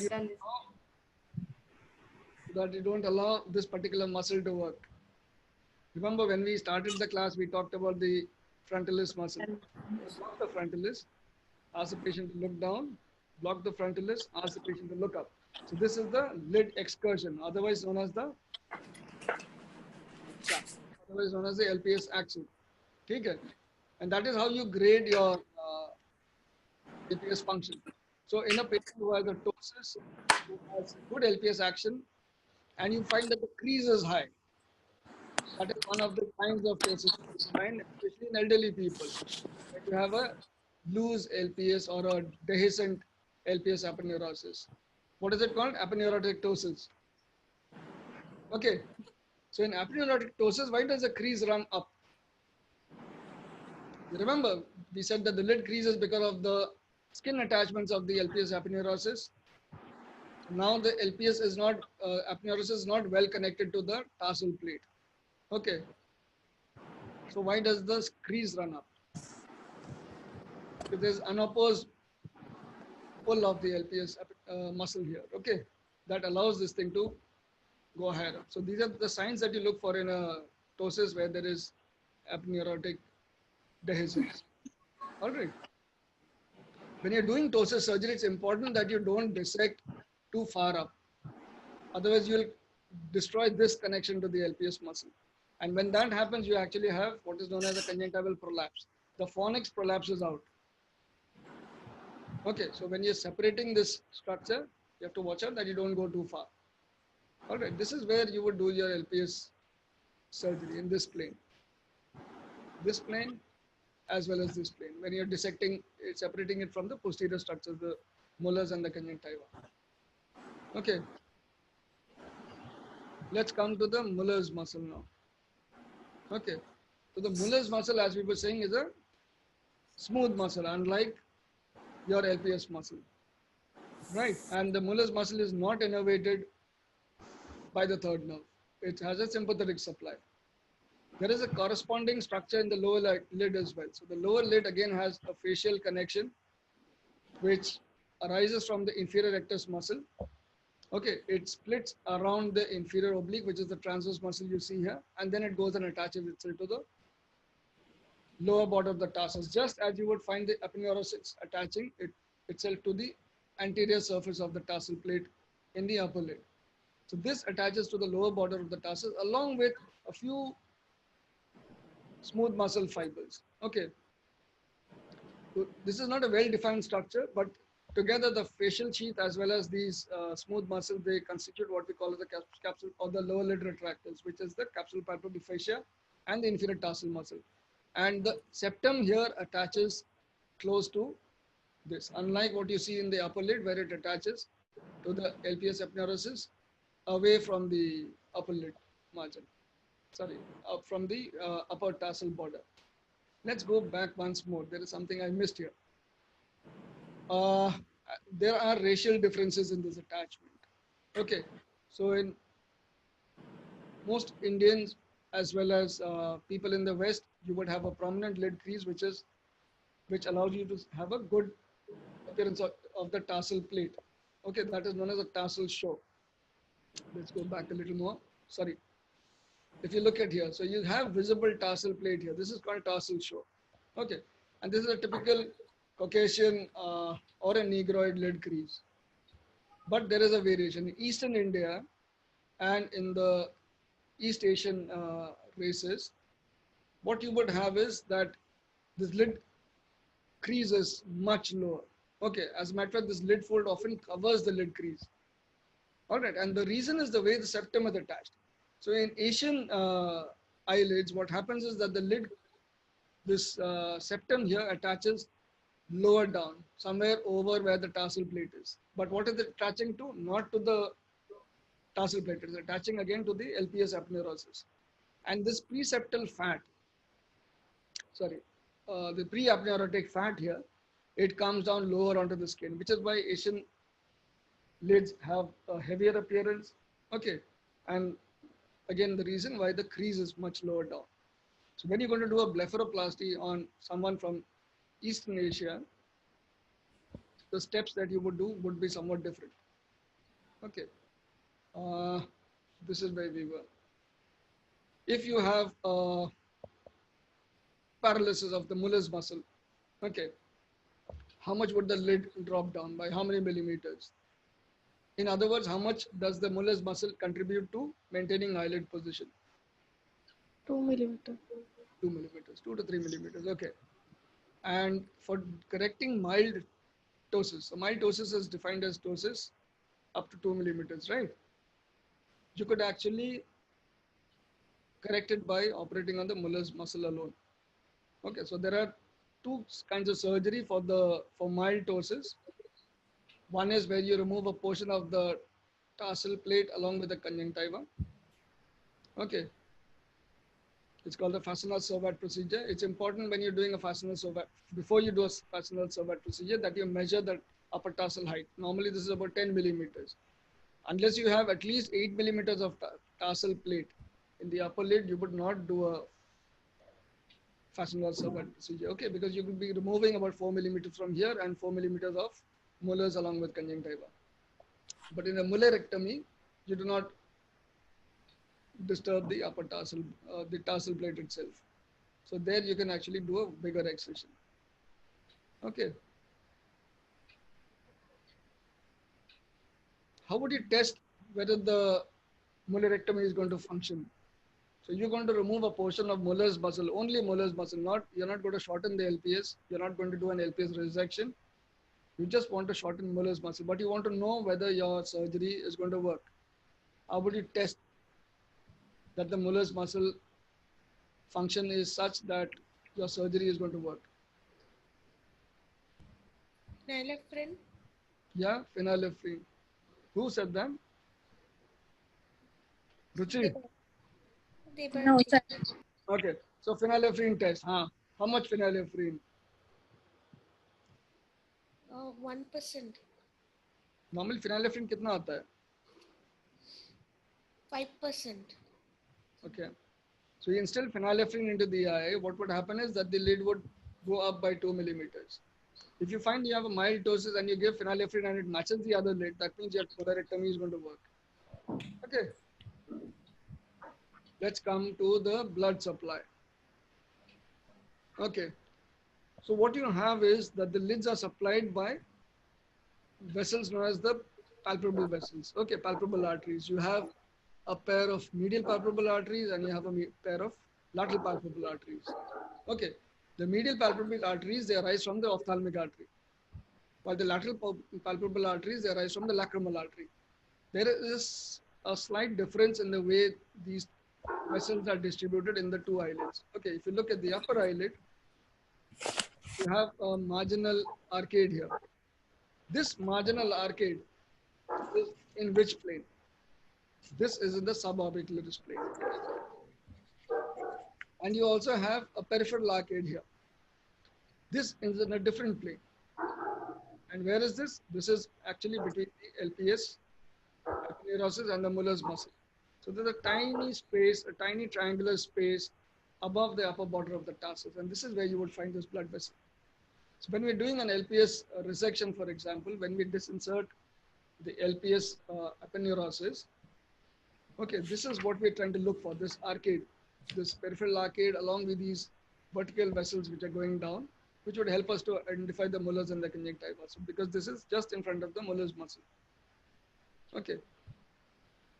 In the lower eyelid, you will not have the peripheral arcade. You will only have the marginal arcade. Again, the position is the same. It's in the suborbicularis plane. Why do you need to know this little bit of anatomy? So there is another reason. What do you do when you encounter a person who has an eyelid injury in this direction?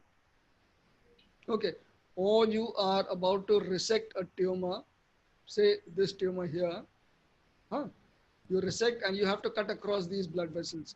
So you know where to look for your blood vessel. Okay. The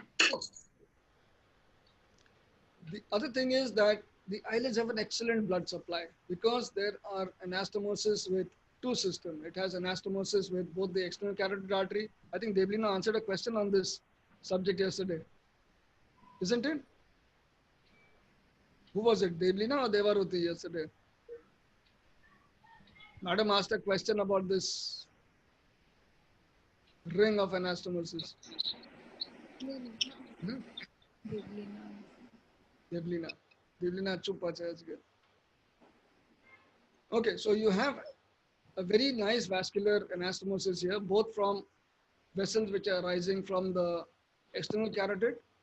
Okay, so you have the superficial temporal vessel here. You have these vessels arising from the infraorbital artery, the angular artery, which is coming from, again from the facial artery, but also with other arteries which are coming from the internal carotid artery system. Okay, so these arteries here, the supratrochlear, the supraorbital. And this is the reason why you have very good healing in this area. If you look at the venous drainage,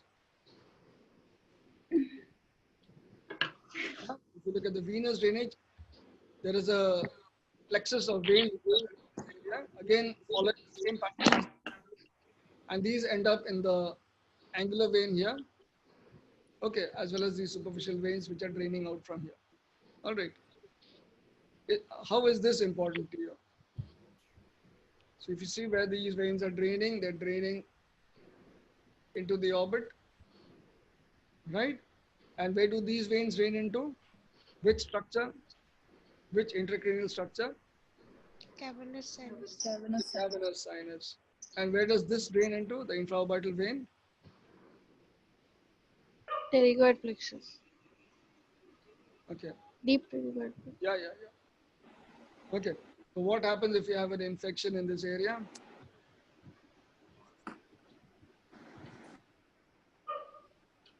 What is the danger that you're thinking of? You have an infection in this area, you decide that, or the patient decides to neglect it, he picks on it, Cavernous there's sinus cellulitis in thrombosis. this area, and then yeah, so that is where this vascular pattern can end up with a cavernous sinus thrombosis, life-threatening condition. Okay, let's come to the last part of the vascular of the eyelid, is the lymphatics, and there is a simple formula for it. Yeah, which part drains into the superficial parotid and which part drains into the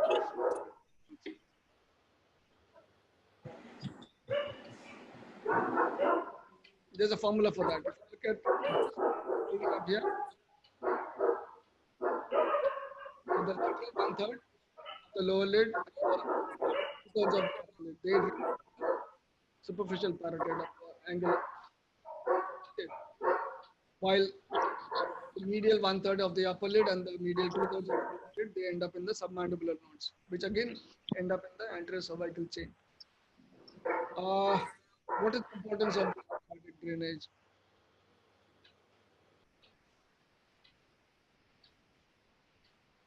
Have you seen any patient with conjunctivitis, viral conjunctivitis? What happens? One of the clinical signs that you look for is Preauricular node, to see if the preauricular nodes are enlarged. that's because this drains into the preauric. Tenderness. There's another clinical application. Can you tell me what is this? Sebaceous gland carcinoma. Lesion which is visible under the skin, it's a little yellowish, it's more prominent beyond the lid margin, it's yellowish. Yeah? Sebaceous gland carcinoma. Sebaceous gland carcinoma, right.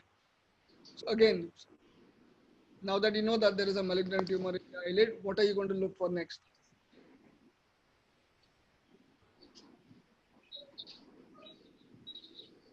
Examine the nodes. You need to examine the nodes, right? Right. So every patient who comes to us with a malignancy, either in the conjunctiva or in the eyelid, if you realize, we always examine the nodes, right? And which other nodes that you examine? You need to examine the entire anterior cervical chain along with the superficial parotid nodes as well. Okay. Last part. Come to the sensory innervation. You've already done a class on orbit yesterday, so I don't need to tell you all this. This is what? First division of trigeminal. Okay. This is which division is this? So upper face, Maxillary. face, lower face. Which nerve? There's a foramen here. Maxillary. Infraorbital. Okay. So the upper lid is supplied by the first division of trigeminal, the lower lid is supplied by the second division of trigeminal. Okay. And two situations where it is important. So if I want to give a nerve block to the upper lid, there are two ways I can give anesthesia to the upper lid, local anesthesia. One is to infiltrate the entire upper lid. The other option is to give a single injection. Okay. A well-placed injection into the orbit. And what do I want to what is the nerve that I want to knock out? It is this nerve here, the frontal nerve. Okay, so we call it a frontal nerve block, right? We give it in the center of the lid, we go along the roof of the orbit, and unlike what you do for a peribulbar block, what we do is we point the bevel upwards. Okay, and a small amount of anesthetic, about 2 milliliters is enough to the upper lid if you give it in this location. The advantage is that you would have less of find your tissue planes better. Okay. Let's come to the last part. So you have numerous glands in the eyelid. We've already talked about the biggest sebaceous gland in the body, which is the Meibomian gland. All right, which secretes oil. You also have glands of Zeiss, which drain into the hair follicles of the eyelashes. Okay, these are the two oil glands that you have. Then you also have sweat glands. Okay, sweat glands which drain into them, they call the glands of mole. And you also have the accessory lacrimal glands of Krauss. Okay, and these are the glands of Wolfring here. It's basically conjunctival glands, and but they occur between the Muller's muscle and the conjunctiva. Okay, and it's believed that the accessory lacrimal glands are the basal tears. Okay, what would you call an infection of the gland of mole and size?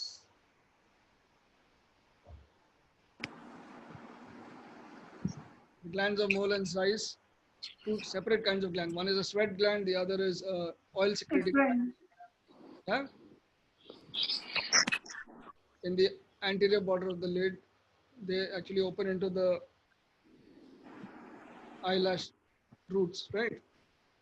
So what is an infection of these two glands called? Yeah, it's called a style. And if you have an infection in the Meibomian gland here, what would you call that? Hmm? Calasia. An infection in the Meibomian gland. Internal hordeolum. So if you're looking for an internal hordeolum, you know where to look for in the swelling, right? But in the stye, you would have a swelling in this area with a pus point. You would not see a pus point here unless you're looking at the Meibomian gland opening. Okay, so that is all we have for you today. Are there any questions? So during ptosis surgery, how do you identify the LPS muscle? Like, or the how do you understand whether this is the LPS muscle or the orbital septum? Or the orbital septum. Okay, so let's go back. All right, let's go back here. So in most upper eyelid surgeries, what we do is we give what is known as a lid crease incision. Right. This is where a lid crease incision would be. All right. What are the layers I'm going to cut through to reach the LPS aponeurosis or to reach the tarsal plate? I would cut skin, I would cut orbicularis, and then I would dissect in the suborbicularis plane. As I go down, what would I find? I would find tarsal plate. Okay. If I dissect up, what will I find? Septum. I will find the orbicular septum. Now I know that the aponeurosis is definitely behind the orbital septum, right? So what I would do is I would cut the orbital septum, lift up the part of fat. That is no pending due দেখাচ্ছে okay, right? No pending due লেখা no pending due Now what we do is how do I separate this LPS aponeurosis from এটা তো আমি দেখেছি এটা তো আমি জানি এটা তো দেখেছি তারপর what we do is we invert the I wish we could show you a video because this was a question I had not anticipated, but I think the next time we do it, we'll show you a video of a ptosis surgery. ইকিয়ারে যেটা এই যেটা আছে না প্যানেলে Anesthetic drug into the conjunctiva here. Okay. What it does is it separates these two planes, the aponeurosis from the Muller's muscle. Okay. You cannot, the Muller's muscle and conjunctiva intimately attached to each other. There is no potential plane there. So when you inject this local anesthetic here and it balloons up, you're basically creating a plane between the LPS aponeurosis and this. Okay. Then what we do, we go back to the anterior surface and we incise here. We put sutures here and then we incise. What you have in your sutures is actually the LPS. You're tenting this up. Once you've cut this, you identify the LPS here. This is where you put your sutures, pull up the LPS, and you detach it from the muscle, from the tarsal plate. Then you do what you need to do. Either you do a resection or you do an advancement. But that is how you find your LPS aponeurosis. Okay. Yes. Anything else? Okay, last question. Do you know what is this? This is my first online seminar. Thanks for joining. Today's topic is MIGS, or minimally invasive or micro-invasive glaucoma surgery. So we all know that trabeculectomy or tube or shunt implantation mostly are the traditional glaucoma surgeries uh, done, especially trabeculectomy and tube, AGV, etc., etc. Though they are the mainstay of glaucoma surgical procedure, they are fraught with a lot of complications. Already know, we have a lot of headache about them. They include cleft failure, they bleak hypotonic, suprachoroidal hemorrhage, uveitis, and endophthalmitis. So, in the modern era, this is the era of refractive cataract surgery. So,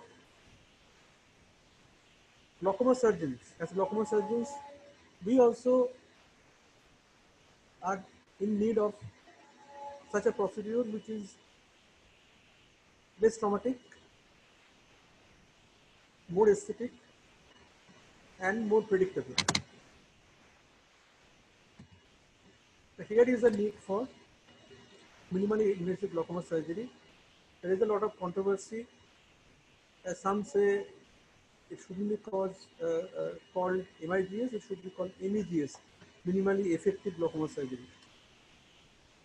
Anyway, the advantages of MIGS are, as they are mostly ab initio procedures, though there are some at external procedures also.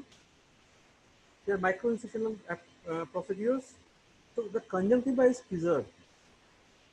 There is less scarring, so if needed, future glaucoma surgeries like trabeculectomy are easier. There is minimal trauma or disruption to the normal anatomy and physiology of the eye. As a result, there is less complication. There should be demonstrable or reliable IOP lowering, which is seen in many of the procedures in short term. There are there is extremely high safety profile. So it's preferred to combine these procedures with cataract surgery, especially the modern era of refractive cataract surgery. And as the complications are less, minimal uh, uh, injury, there is rapid postoperative recovery with minimal need for follow-up. And long-term patency is also expected. With the artificial devices, in short-term follow-up, most of them seem to work, but long-term follow-up is yet available, not available. So these are the indications. They're mainly indicated as of now in mild to moderate primary opening glaucoma, with or without cataract, pseudoexfoliation syndrome, pigment dispersion syndrome, post-traumatic cataracts, pediatric cataract, and ocular hypertension. There are a few caveats, like they are mainly indicated in mild to moderate primary open angle glaucoma, but nowadays most of such cases are controlled medically. So they are mainly preserved for those patients who are reluctant to put drops, or they have complications with drops, or maybe they have contraindications, and patients who need combined cataract surgery. In those cases, these procedures are more safe and more aesthetic. So these are the Right, classification. doctor. MIGS. Hello. There are main three types. Number one, screen scanner devices. Number two, suprachoroidal devices. And number three, subconjunctival devices. Amongst screen scanner devices, the main devices are trabectome, examinal laser trabeculostomy, iStent, iStent inject, HYDRAS, and Kahoot dual blade. Among suprachoroidal devices, there are CyPass, iStent Supra, and Solx. Among subconjunctival devices, there are Expression, Zen 45, and Infocus.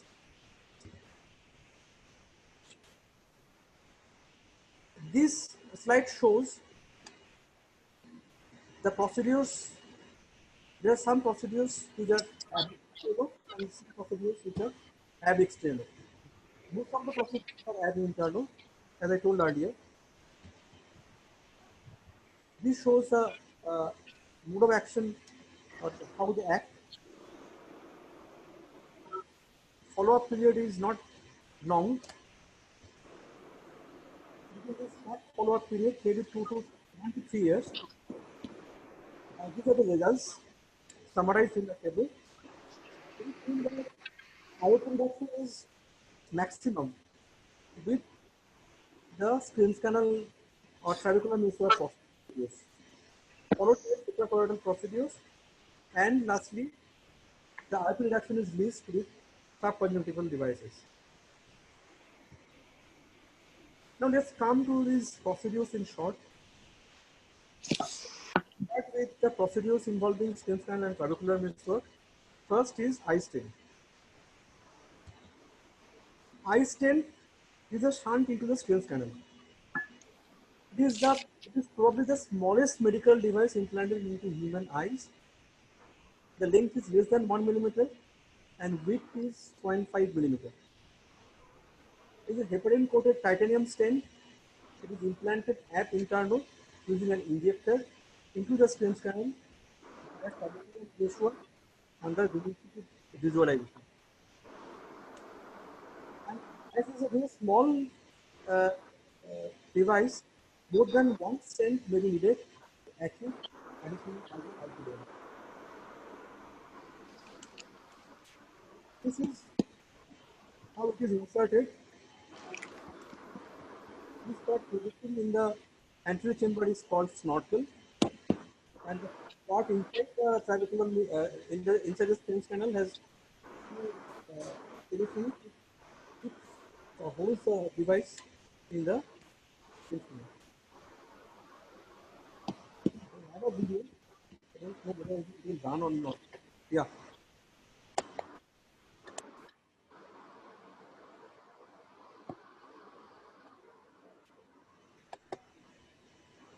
It is basically an animation. This part is called snorkel.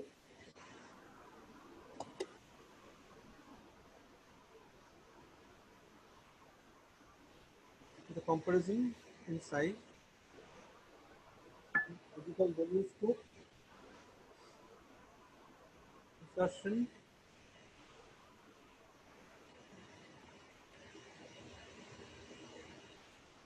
into the screen channel,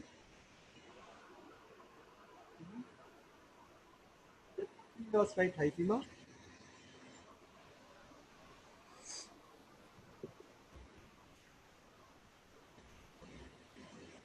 That's all.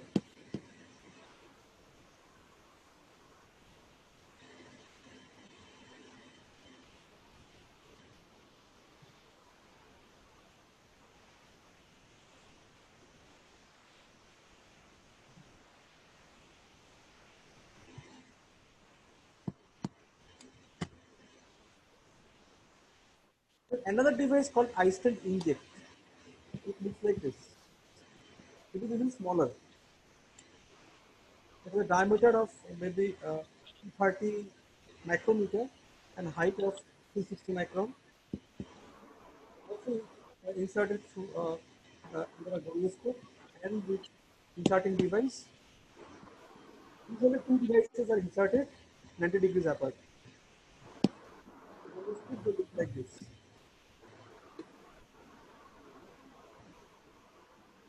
hydrous microstent. Basically, it is an intracanalicular scaffold device. It is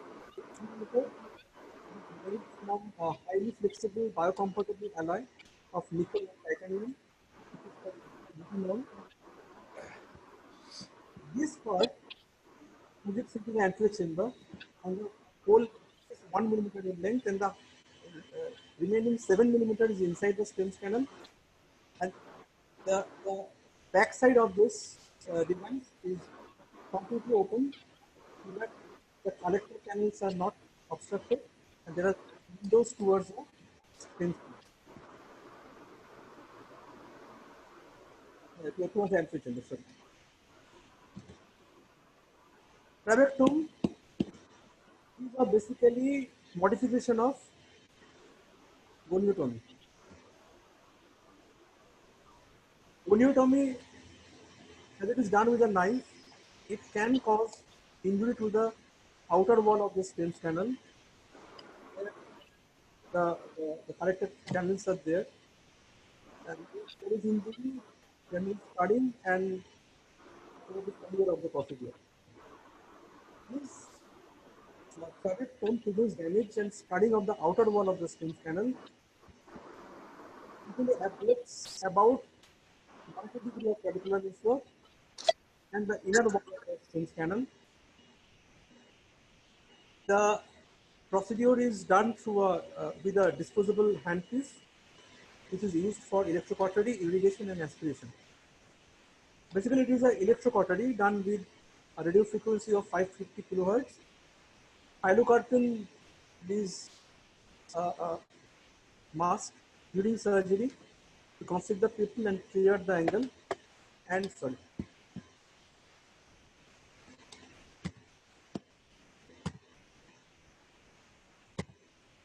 To clear the angle, and it is the pilocarpine is continued for 1 month postoperatively, so that there is no development of posterior synechiae.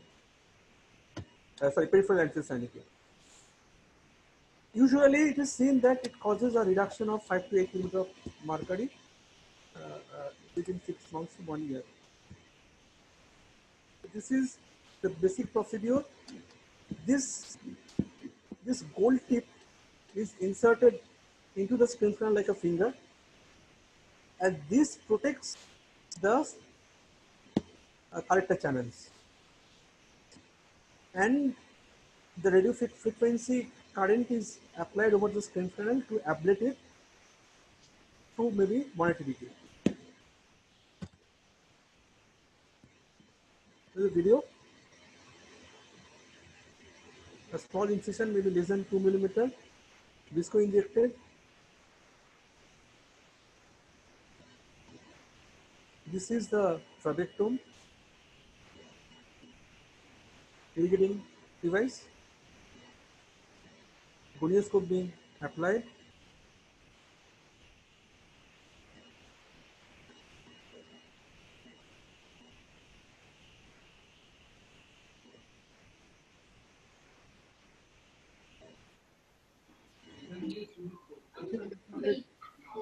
Sten's canal, and the ablation has started.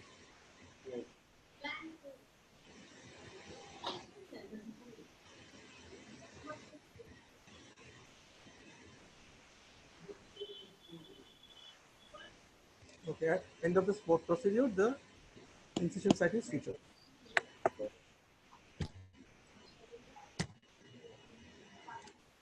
Next is Kahuk dual blade.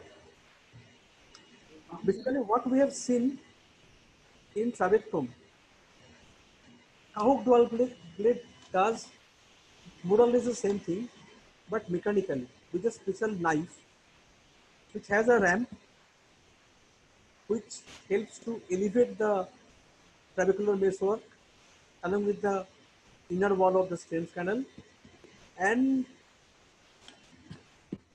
there are two blades at the two edges, and these two blades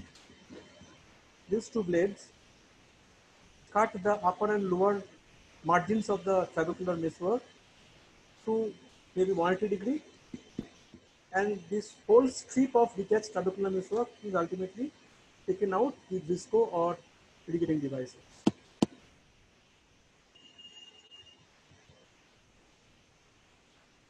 Examination of the trabeculostomy is another procedure where optical fiber delivers 308 nanometer UV laser radiation, and it is done under gonioscope via an endoscope.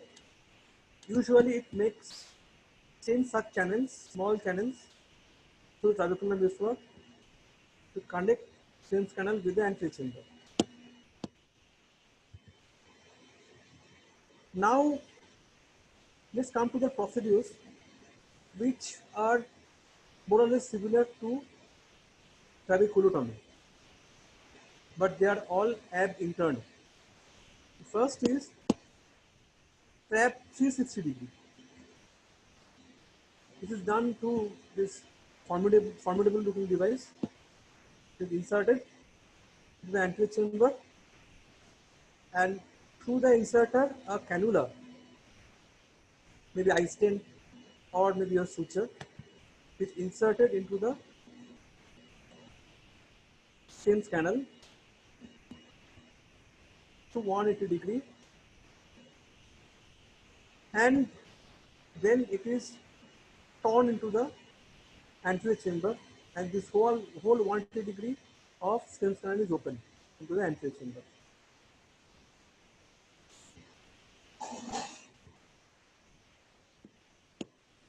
Another procedure which is called gonioscopy assisted transluminal trabeculotomy or GATT.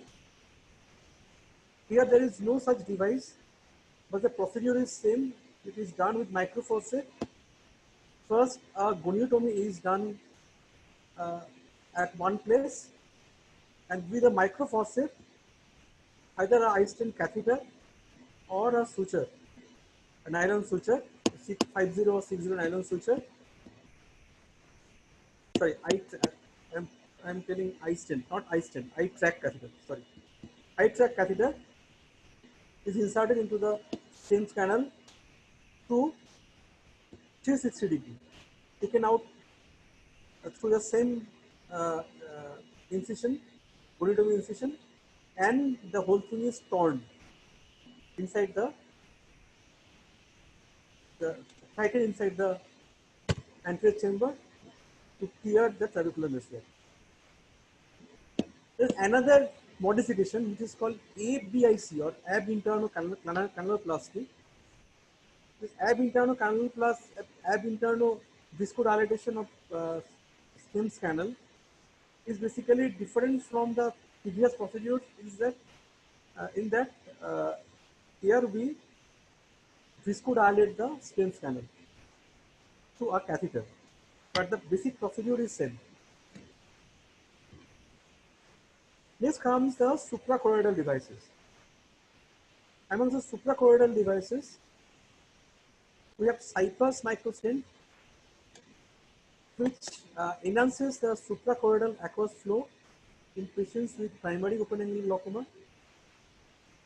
The suprachoroidal space is entered just posterior to the sclerosphere, and a polyamide supraciliary device for ab interno implantation is used. The stent is 6.5 millimeter long with an outer diameter of 5.51 millimeter. This is how it looks. This is how it is inserted, and this is the appearance through gonioscopy after the insertion.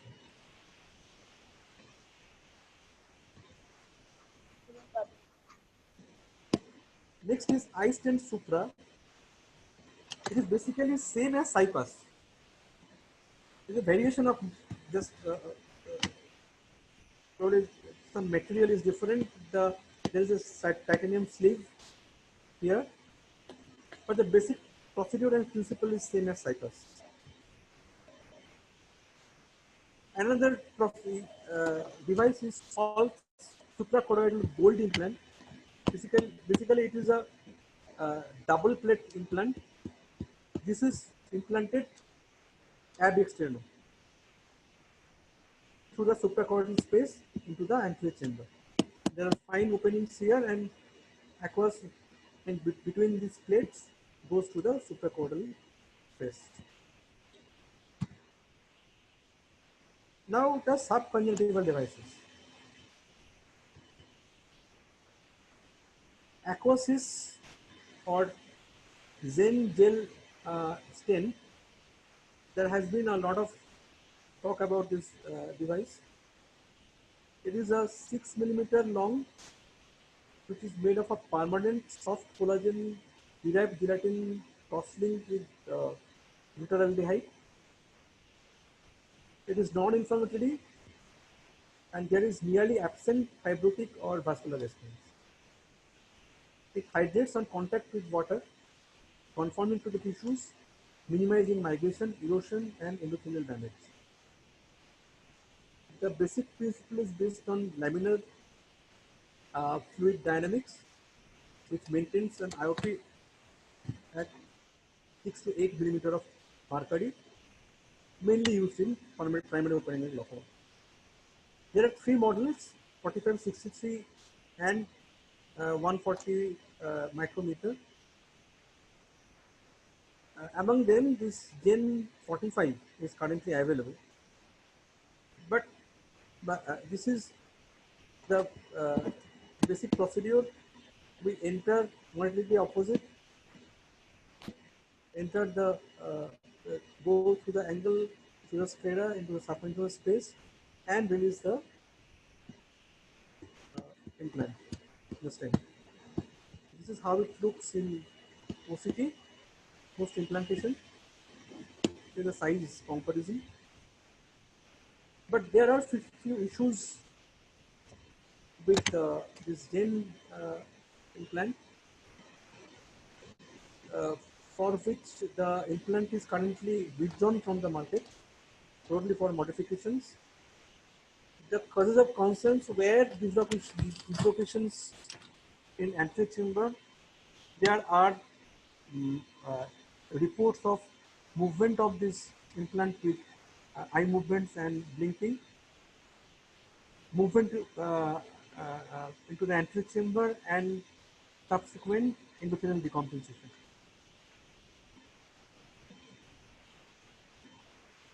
In focus is another device which is 8.5 millimeter long.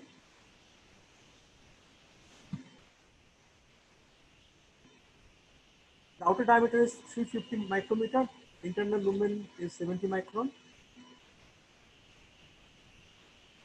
which is made from, this material is unique, which is made from a highly biocompatible bioinert material, which in short is called SIBS, polystyrene block isobutylene blocks styrene. Actually, it is said that it is 100% biocompatible, and there is no degradation of this material, so the patency is maintained throughout life, and it is inserted ab externo. Express shunt is the only MIGS I had experience with. I had I implanted probably 2 or 3 such devices. It is a stainless steel miniature glaucoma device. Uh, it has good biocompatibility, like stents used in cardiac surgery, cardiac stents. The device length is 2.64 millimeter, and the internal lumen size is 50 micron. It eliminates the need for sclerostomy and iodectomy.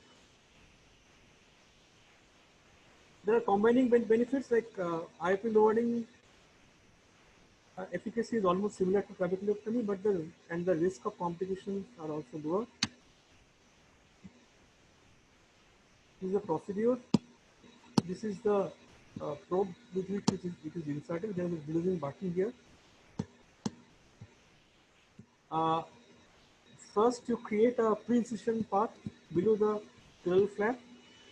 with 26 the needle at the lower end of the blue-gray zone, somewhere here, and always enter parallel to the iris and press this release button only after you are sure that you are inside the anechoic chamber and the spar which is there in the device has anchored with the sclera. Then you release it. This is a small video of a surgery done long ago by me.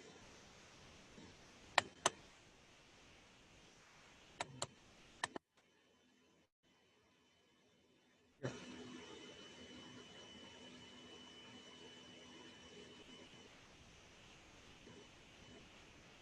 The initial procedure is same as cytocolectomy. The flap is slightly larger. Usually square flap is made, and it is made at least half thickness of the total sternal thickness, so that the device does not erode through the sclera later on. Quality is not very good because it is a very old video. This is a device entering the anechoic chamber. Now entering the device, pushing the device in, releasing it. Yeah, and aqueous comes through this pore.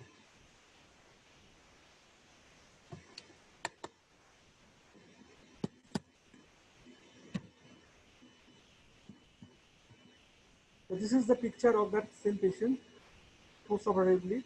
Is projected into the anechoic chamber. Picture to gonioscope. The main indications, as we know, is primary open-angle glaucoma, inadequately controlled by medical treatment, and with combined cataract and glaucoma surgeries.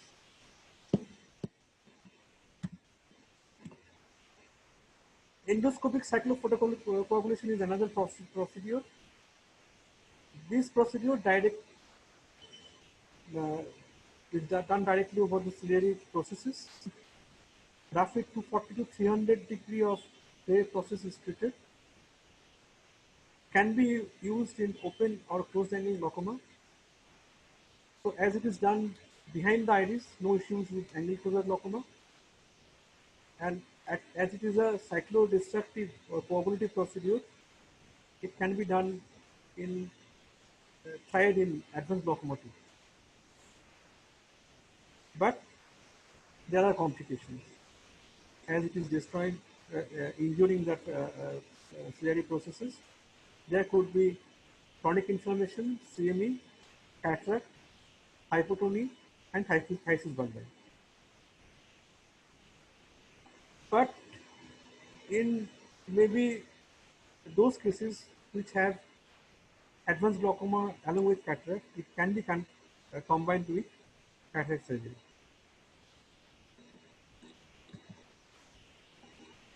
Complications of MIGS.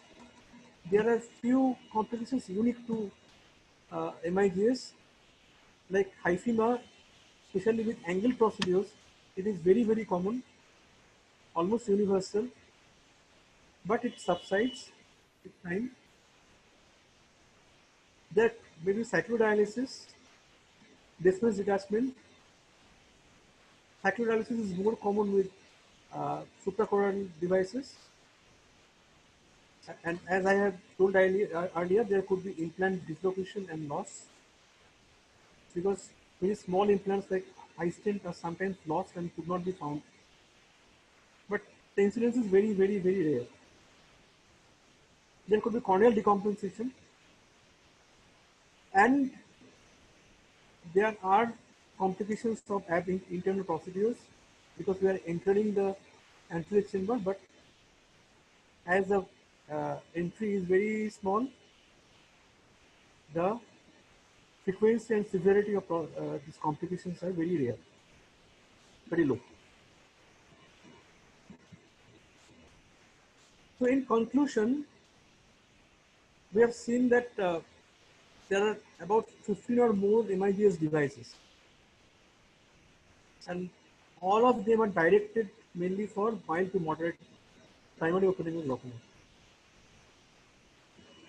So the prospect, at least in India, at this point or at this stage, is not very exciting. It is mainly done for poorly compliant patients, patients having complications with or contraindications for anti-glaucoma medications. They may be combined with cataract surgery. Cost and learning curve as of now are definitely issues. But so far as we glaucoma surgeons are concerned, our holy grail is a blip-free and complication-free glaucoma surgery. So in that respect, MIGS has great promises. Let's see what happens in future. Okay, thank you.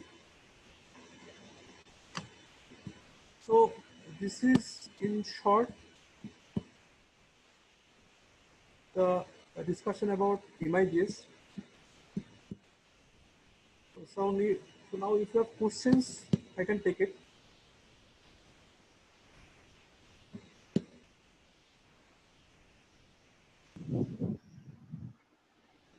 Sir, in trabectome, when we are ablating the trabecular meshwork and the inner wall of the Schlemm's canal, how much area is covered? Usually 180 degree, Okay. 180 degree. And the same area is covered with those Kahuk dual blade, etc., etc. That is a standard procedure.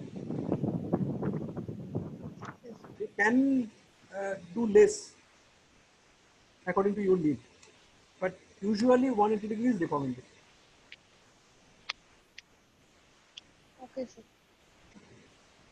Uh, have you seen those X-ray shunt cases? Probably No, I've sir. shown.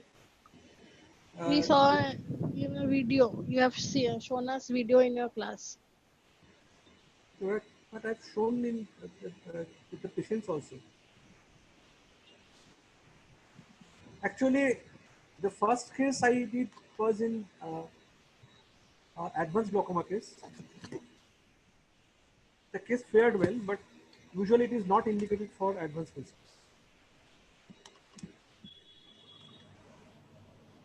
Now, if you have time, I can show you a video of canaloplasty.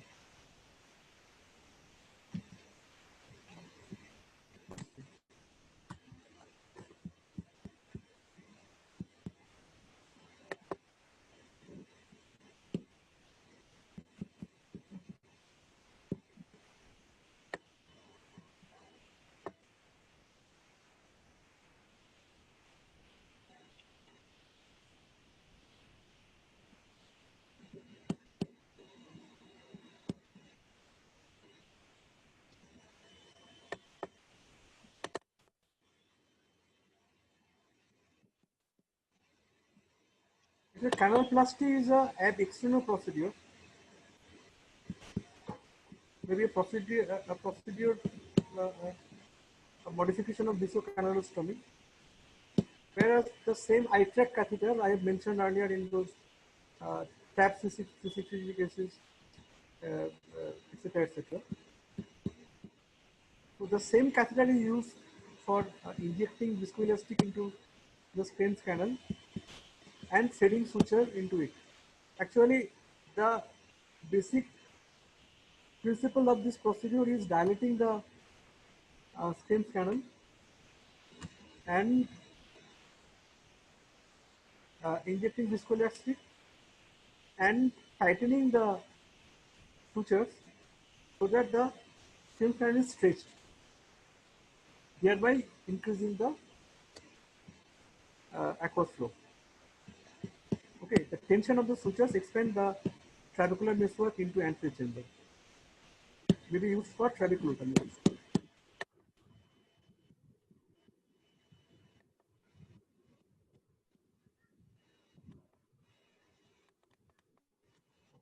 Clear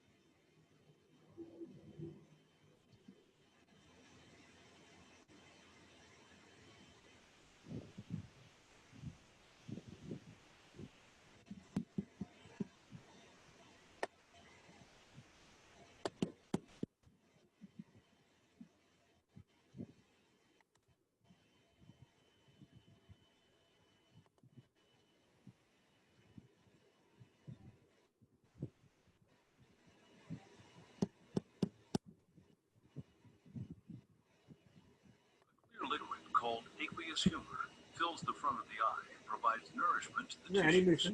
In most types of glaucoma, the eye's natural drainage system loses function and fluid inside the eye cannot drain.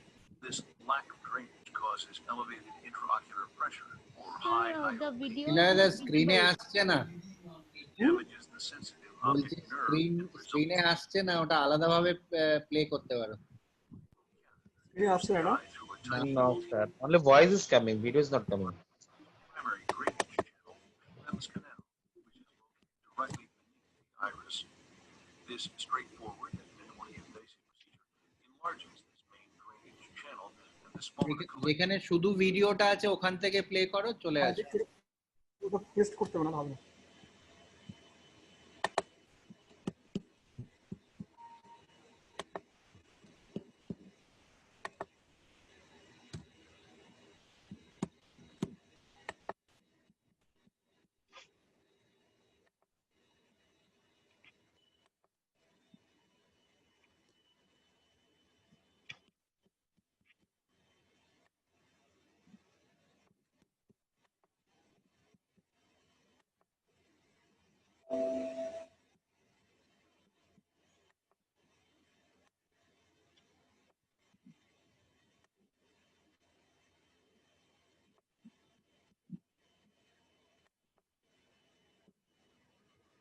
Yeah.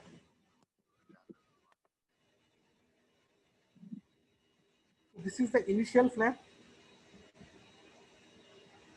after which a second flap is raised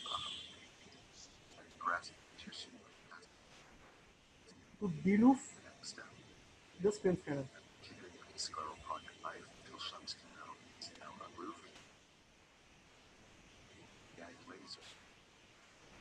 That inner flap is removed, so the anterior chamber is not entered.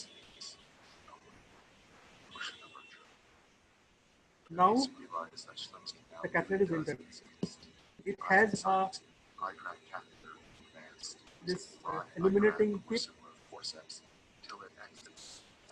with the help of which we can see the whole track. See, it has come out to the opposite end.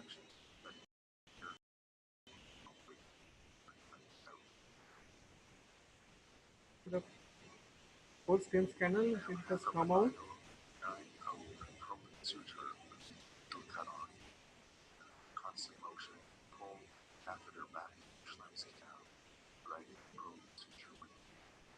Now it is tightened.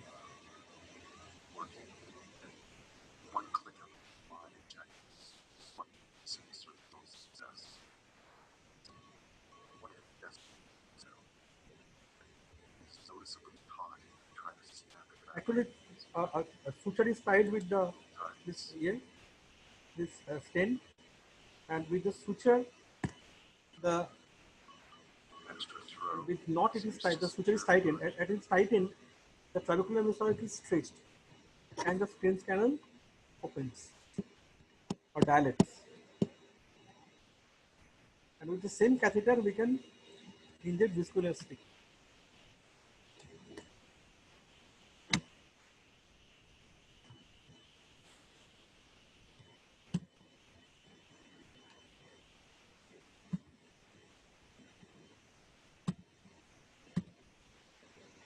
So these are in short the whole MIGS procedure.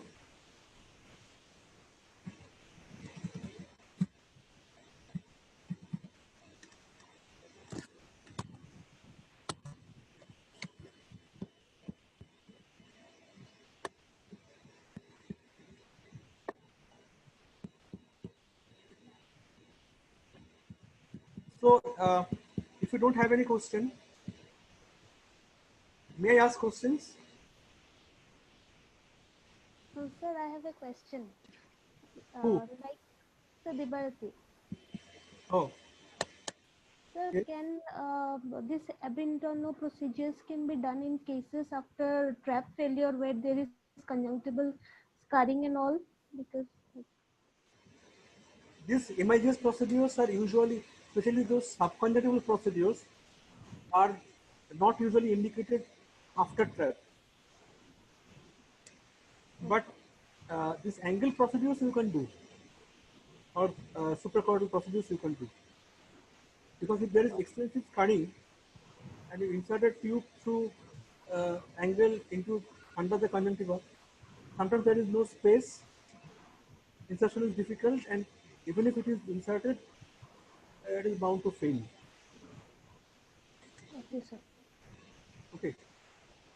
Yes, sir. Uh,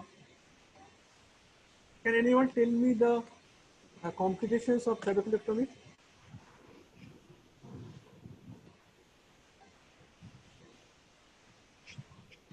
Komal?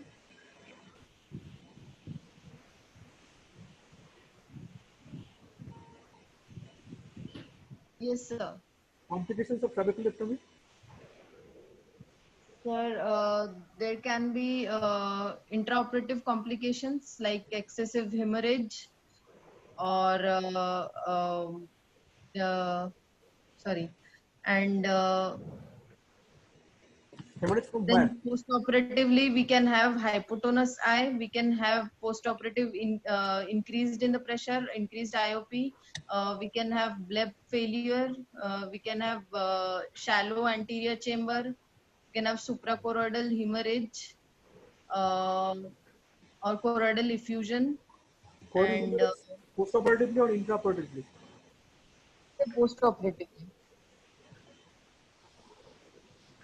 Uh, what are the procedures you should follow to prevent suprachoroidal hemorrhage?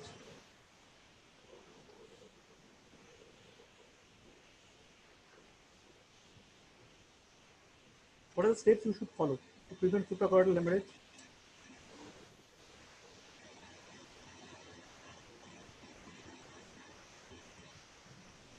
What is the basic procedure or the basic mechanism of suprachoroidal hemorrhage? Anyone? Sudden decompression. Sudden hypotony.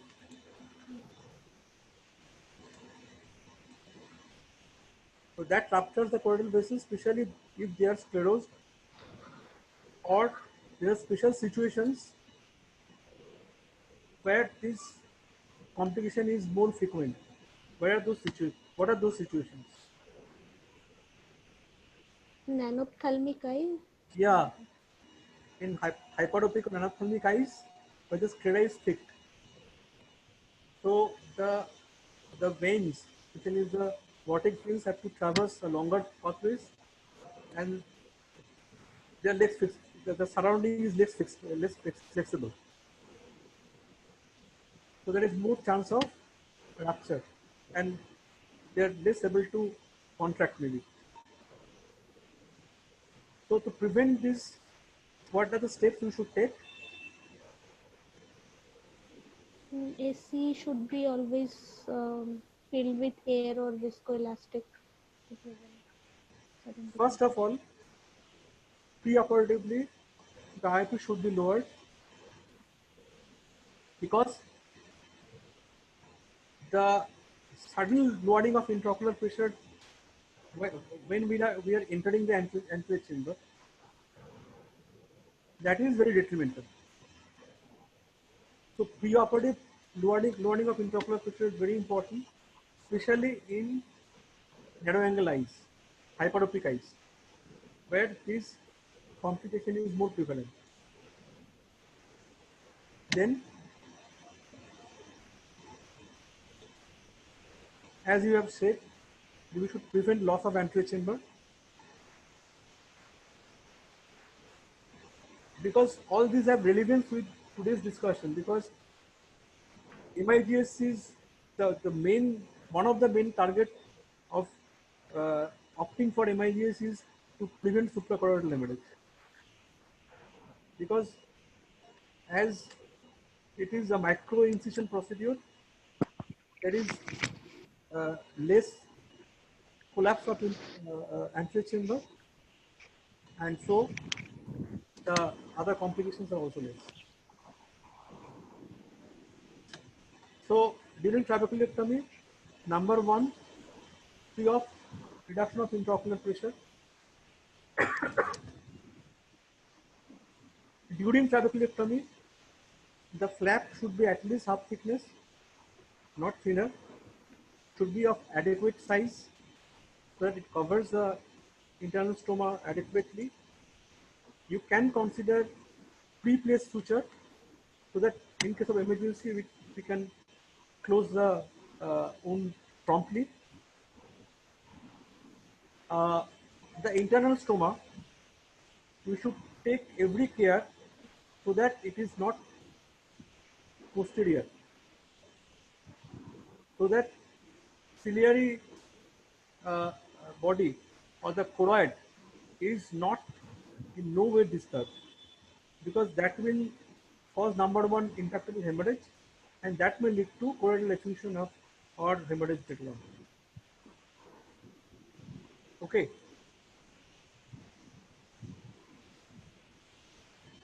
And maintaining the anterior chamber through viscoelastic, or sometimes air is also needed.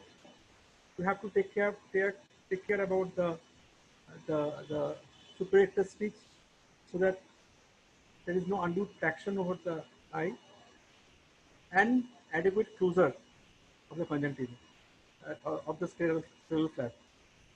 You should be absolutely sure that the scleral flap is adequately closed.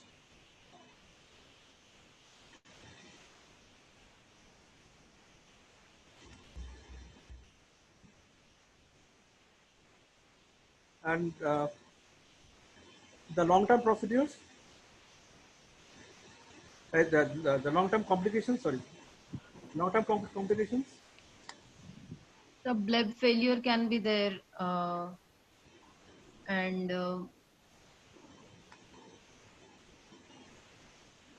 later on conjunctival scarring and all these things can happen. Blebitis is comparatively not a long-term complication. It will occur. This is a long-term complication. This is a late complication. Okay. So sir, blebitis is also. Usually it is, the endophthalmitis after trab is usually present late. Okay. It should be promptly treated, and this is one case of endophthalmitis where probably early vitrectomy is needed.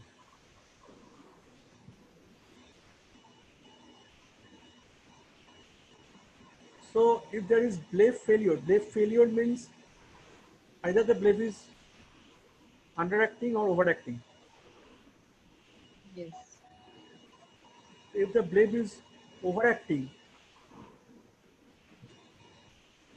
what will you do? Deblina, or who else are there? We could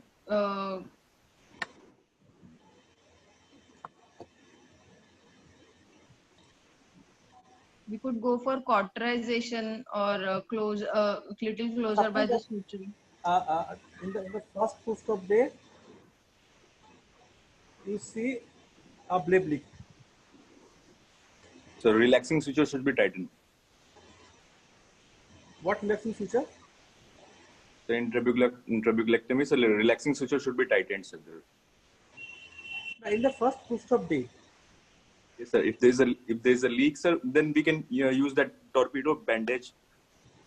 Sir, on first post-op day, we don't do anything like when it is. Actually, if we are we have done a cornice-based conjunctival flap, first post-op day minor leak is not very rare. I have seen a lot of patients, especially if MMC is used, initially there may be leak. But if the AC is formed, you give copious lubricant. You can use patching. Torpedo patching is not initially used, and you can use aqueous suppressants to reduce the aqueous outflow. And if there is no inflammation, reduce the dose of steroid. If there is hypertony, then also we will use aqueous suppressant in leak. Yeah, it is indicated. It is indicated to reduce the aqueous flow. Usually with these procedures, the conjunctiva heals. And you should follow up these patients regularly. No pressure in the eye, and nothing to give inside the in the eye. You can follow up the patient on the next day, or maybe after 2 to 3 days. Usually after 2 to 3 days, the leak heals. If it doesn't heal, then you have to take additional measures, like using a contact lens. Usually I rarely use a contact lens because contact lens can cause infection. If it doesn't heal, then probably you have to take the patient to the OT for additional sutures. And so tightening of relaxing sutures also during it also helps, sir. What relaxing sutures? So in trabeculectomy, we take those relaxing sutures, sir, so that if there is a leak, so we can pull and tighten this flap. Releasing sutures. Releasing. Releasing Releasing, sutures. it's not relaxing, it's a releasing. It's a releasing suture. Sorry. Releasable sutures are usually they cannot be tightened. Adjustable sutures. Adjustable sutures can be tightened. Those can be tightened to the conjunctiva, but those are not frequently given. Usually on the table you should assess the leakage. If there is any doubt, the extra sutures. In triangular flap, I usually give one suture at the apex, and according to the need, two releasable sutures at two sides, especially in angle shoulder glaucoma cases. Okay, how much time left?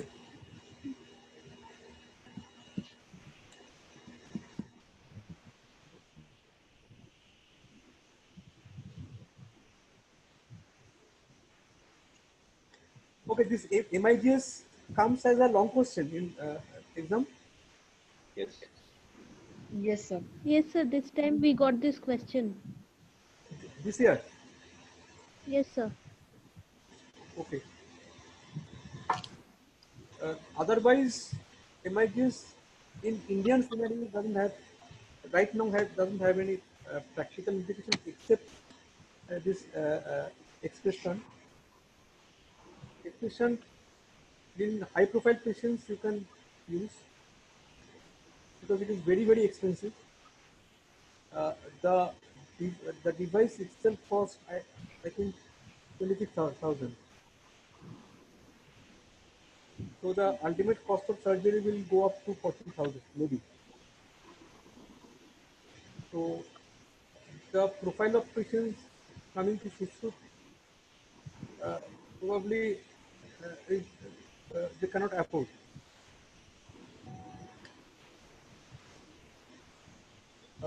Regarding other devices,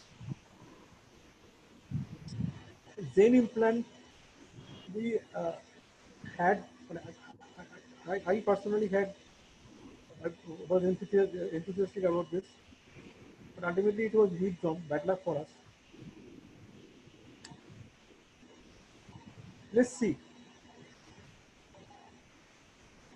Probably in future, lots of devices are coming because glaucoma surgery is concerned.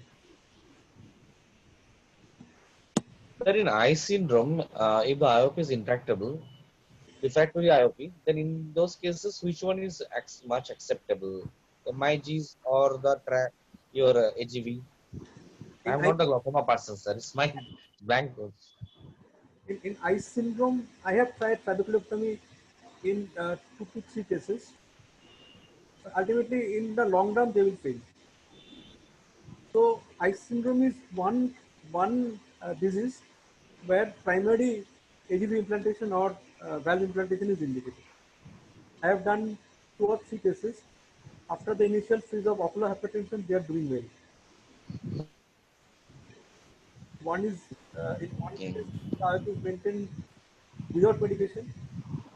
In another case, it may be on or two medication. The IOP is well maintained. But If you are suppose, yes. pardon? So, no, sir. What I'm asking is, suppose a patient, if IOP is very much refractory, it's not controlled by the, even also after trap also. If I have to go to the device also, then MIGs or which one is preferable? MIGs or AGV, which one is? AGV. AGV. IMIGS is mainly for mild to moderate, uncomplicated open-angle glaucoma cases. Okay. Most of those cases nowadays we manage medically. Okay. Now, why I'm asking, sir, because in eyes, actually, if the later on the patient develop the decompensation, so definitely it's solely endothelial, and if we have to do the replacing the dissect and everything, but it's really difficult. The eye, we having the tube and doing the dissect is really. Definitely, the corneal decomposition is the issue. So for those patients, uh, usually, if there is space between the iris and the lens, I put uh, the tube behind the iris. That's first plan one. Maybe in the past plana, but if you put the ear in the past plana, we have to do a good vitrectomy first. And Okay. phakic patients is difficult. If it's pseudophilic patient, there is no issue. Okay. In phakic patients, you have to do the vitrectomy first, then insert in the past plana. Or else you can insert, if there is space between the iris and the lens, you can place in the posterior chamber. But if there is lens, there is chance of cataract formation. So if it is refractory, better to go for the tubes in eyes one. Yeah, yeah. Okay. Thank you, sir. I had a patient which was misdiagnosed outside and cataract surgery was done. There was intractable glaucoma. It was a case of eye syndrome. It was not coming down. It, valve implantation, AGP implantation, put the tube behind the iris, between the iris and in the posterior chamber. Even also one of my PK patient also, that lady also doing well, na? Bihari, that they some young that we put the behind the Irish also. That patient also very doing very well. IOP unrefractory IOP is not controlling by the AGM and trap was done. Then the tube was put and she's doing very well. Thank you, sir. Thank you.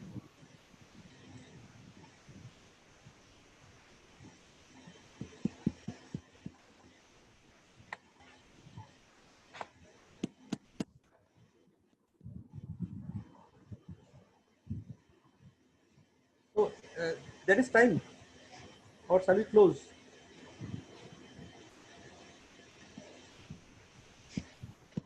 What is Omid? Thank you, sir. Nice class. Thanks. Okay, thank you. Thank you, sir. Thanks for joining. Thank you, sir. Thank you. Thank you, sir.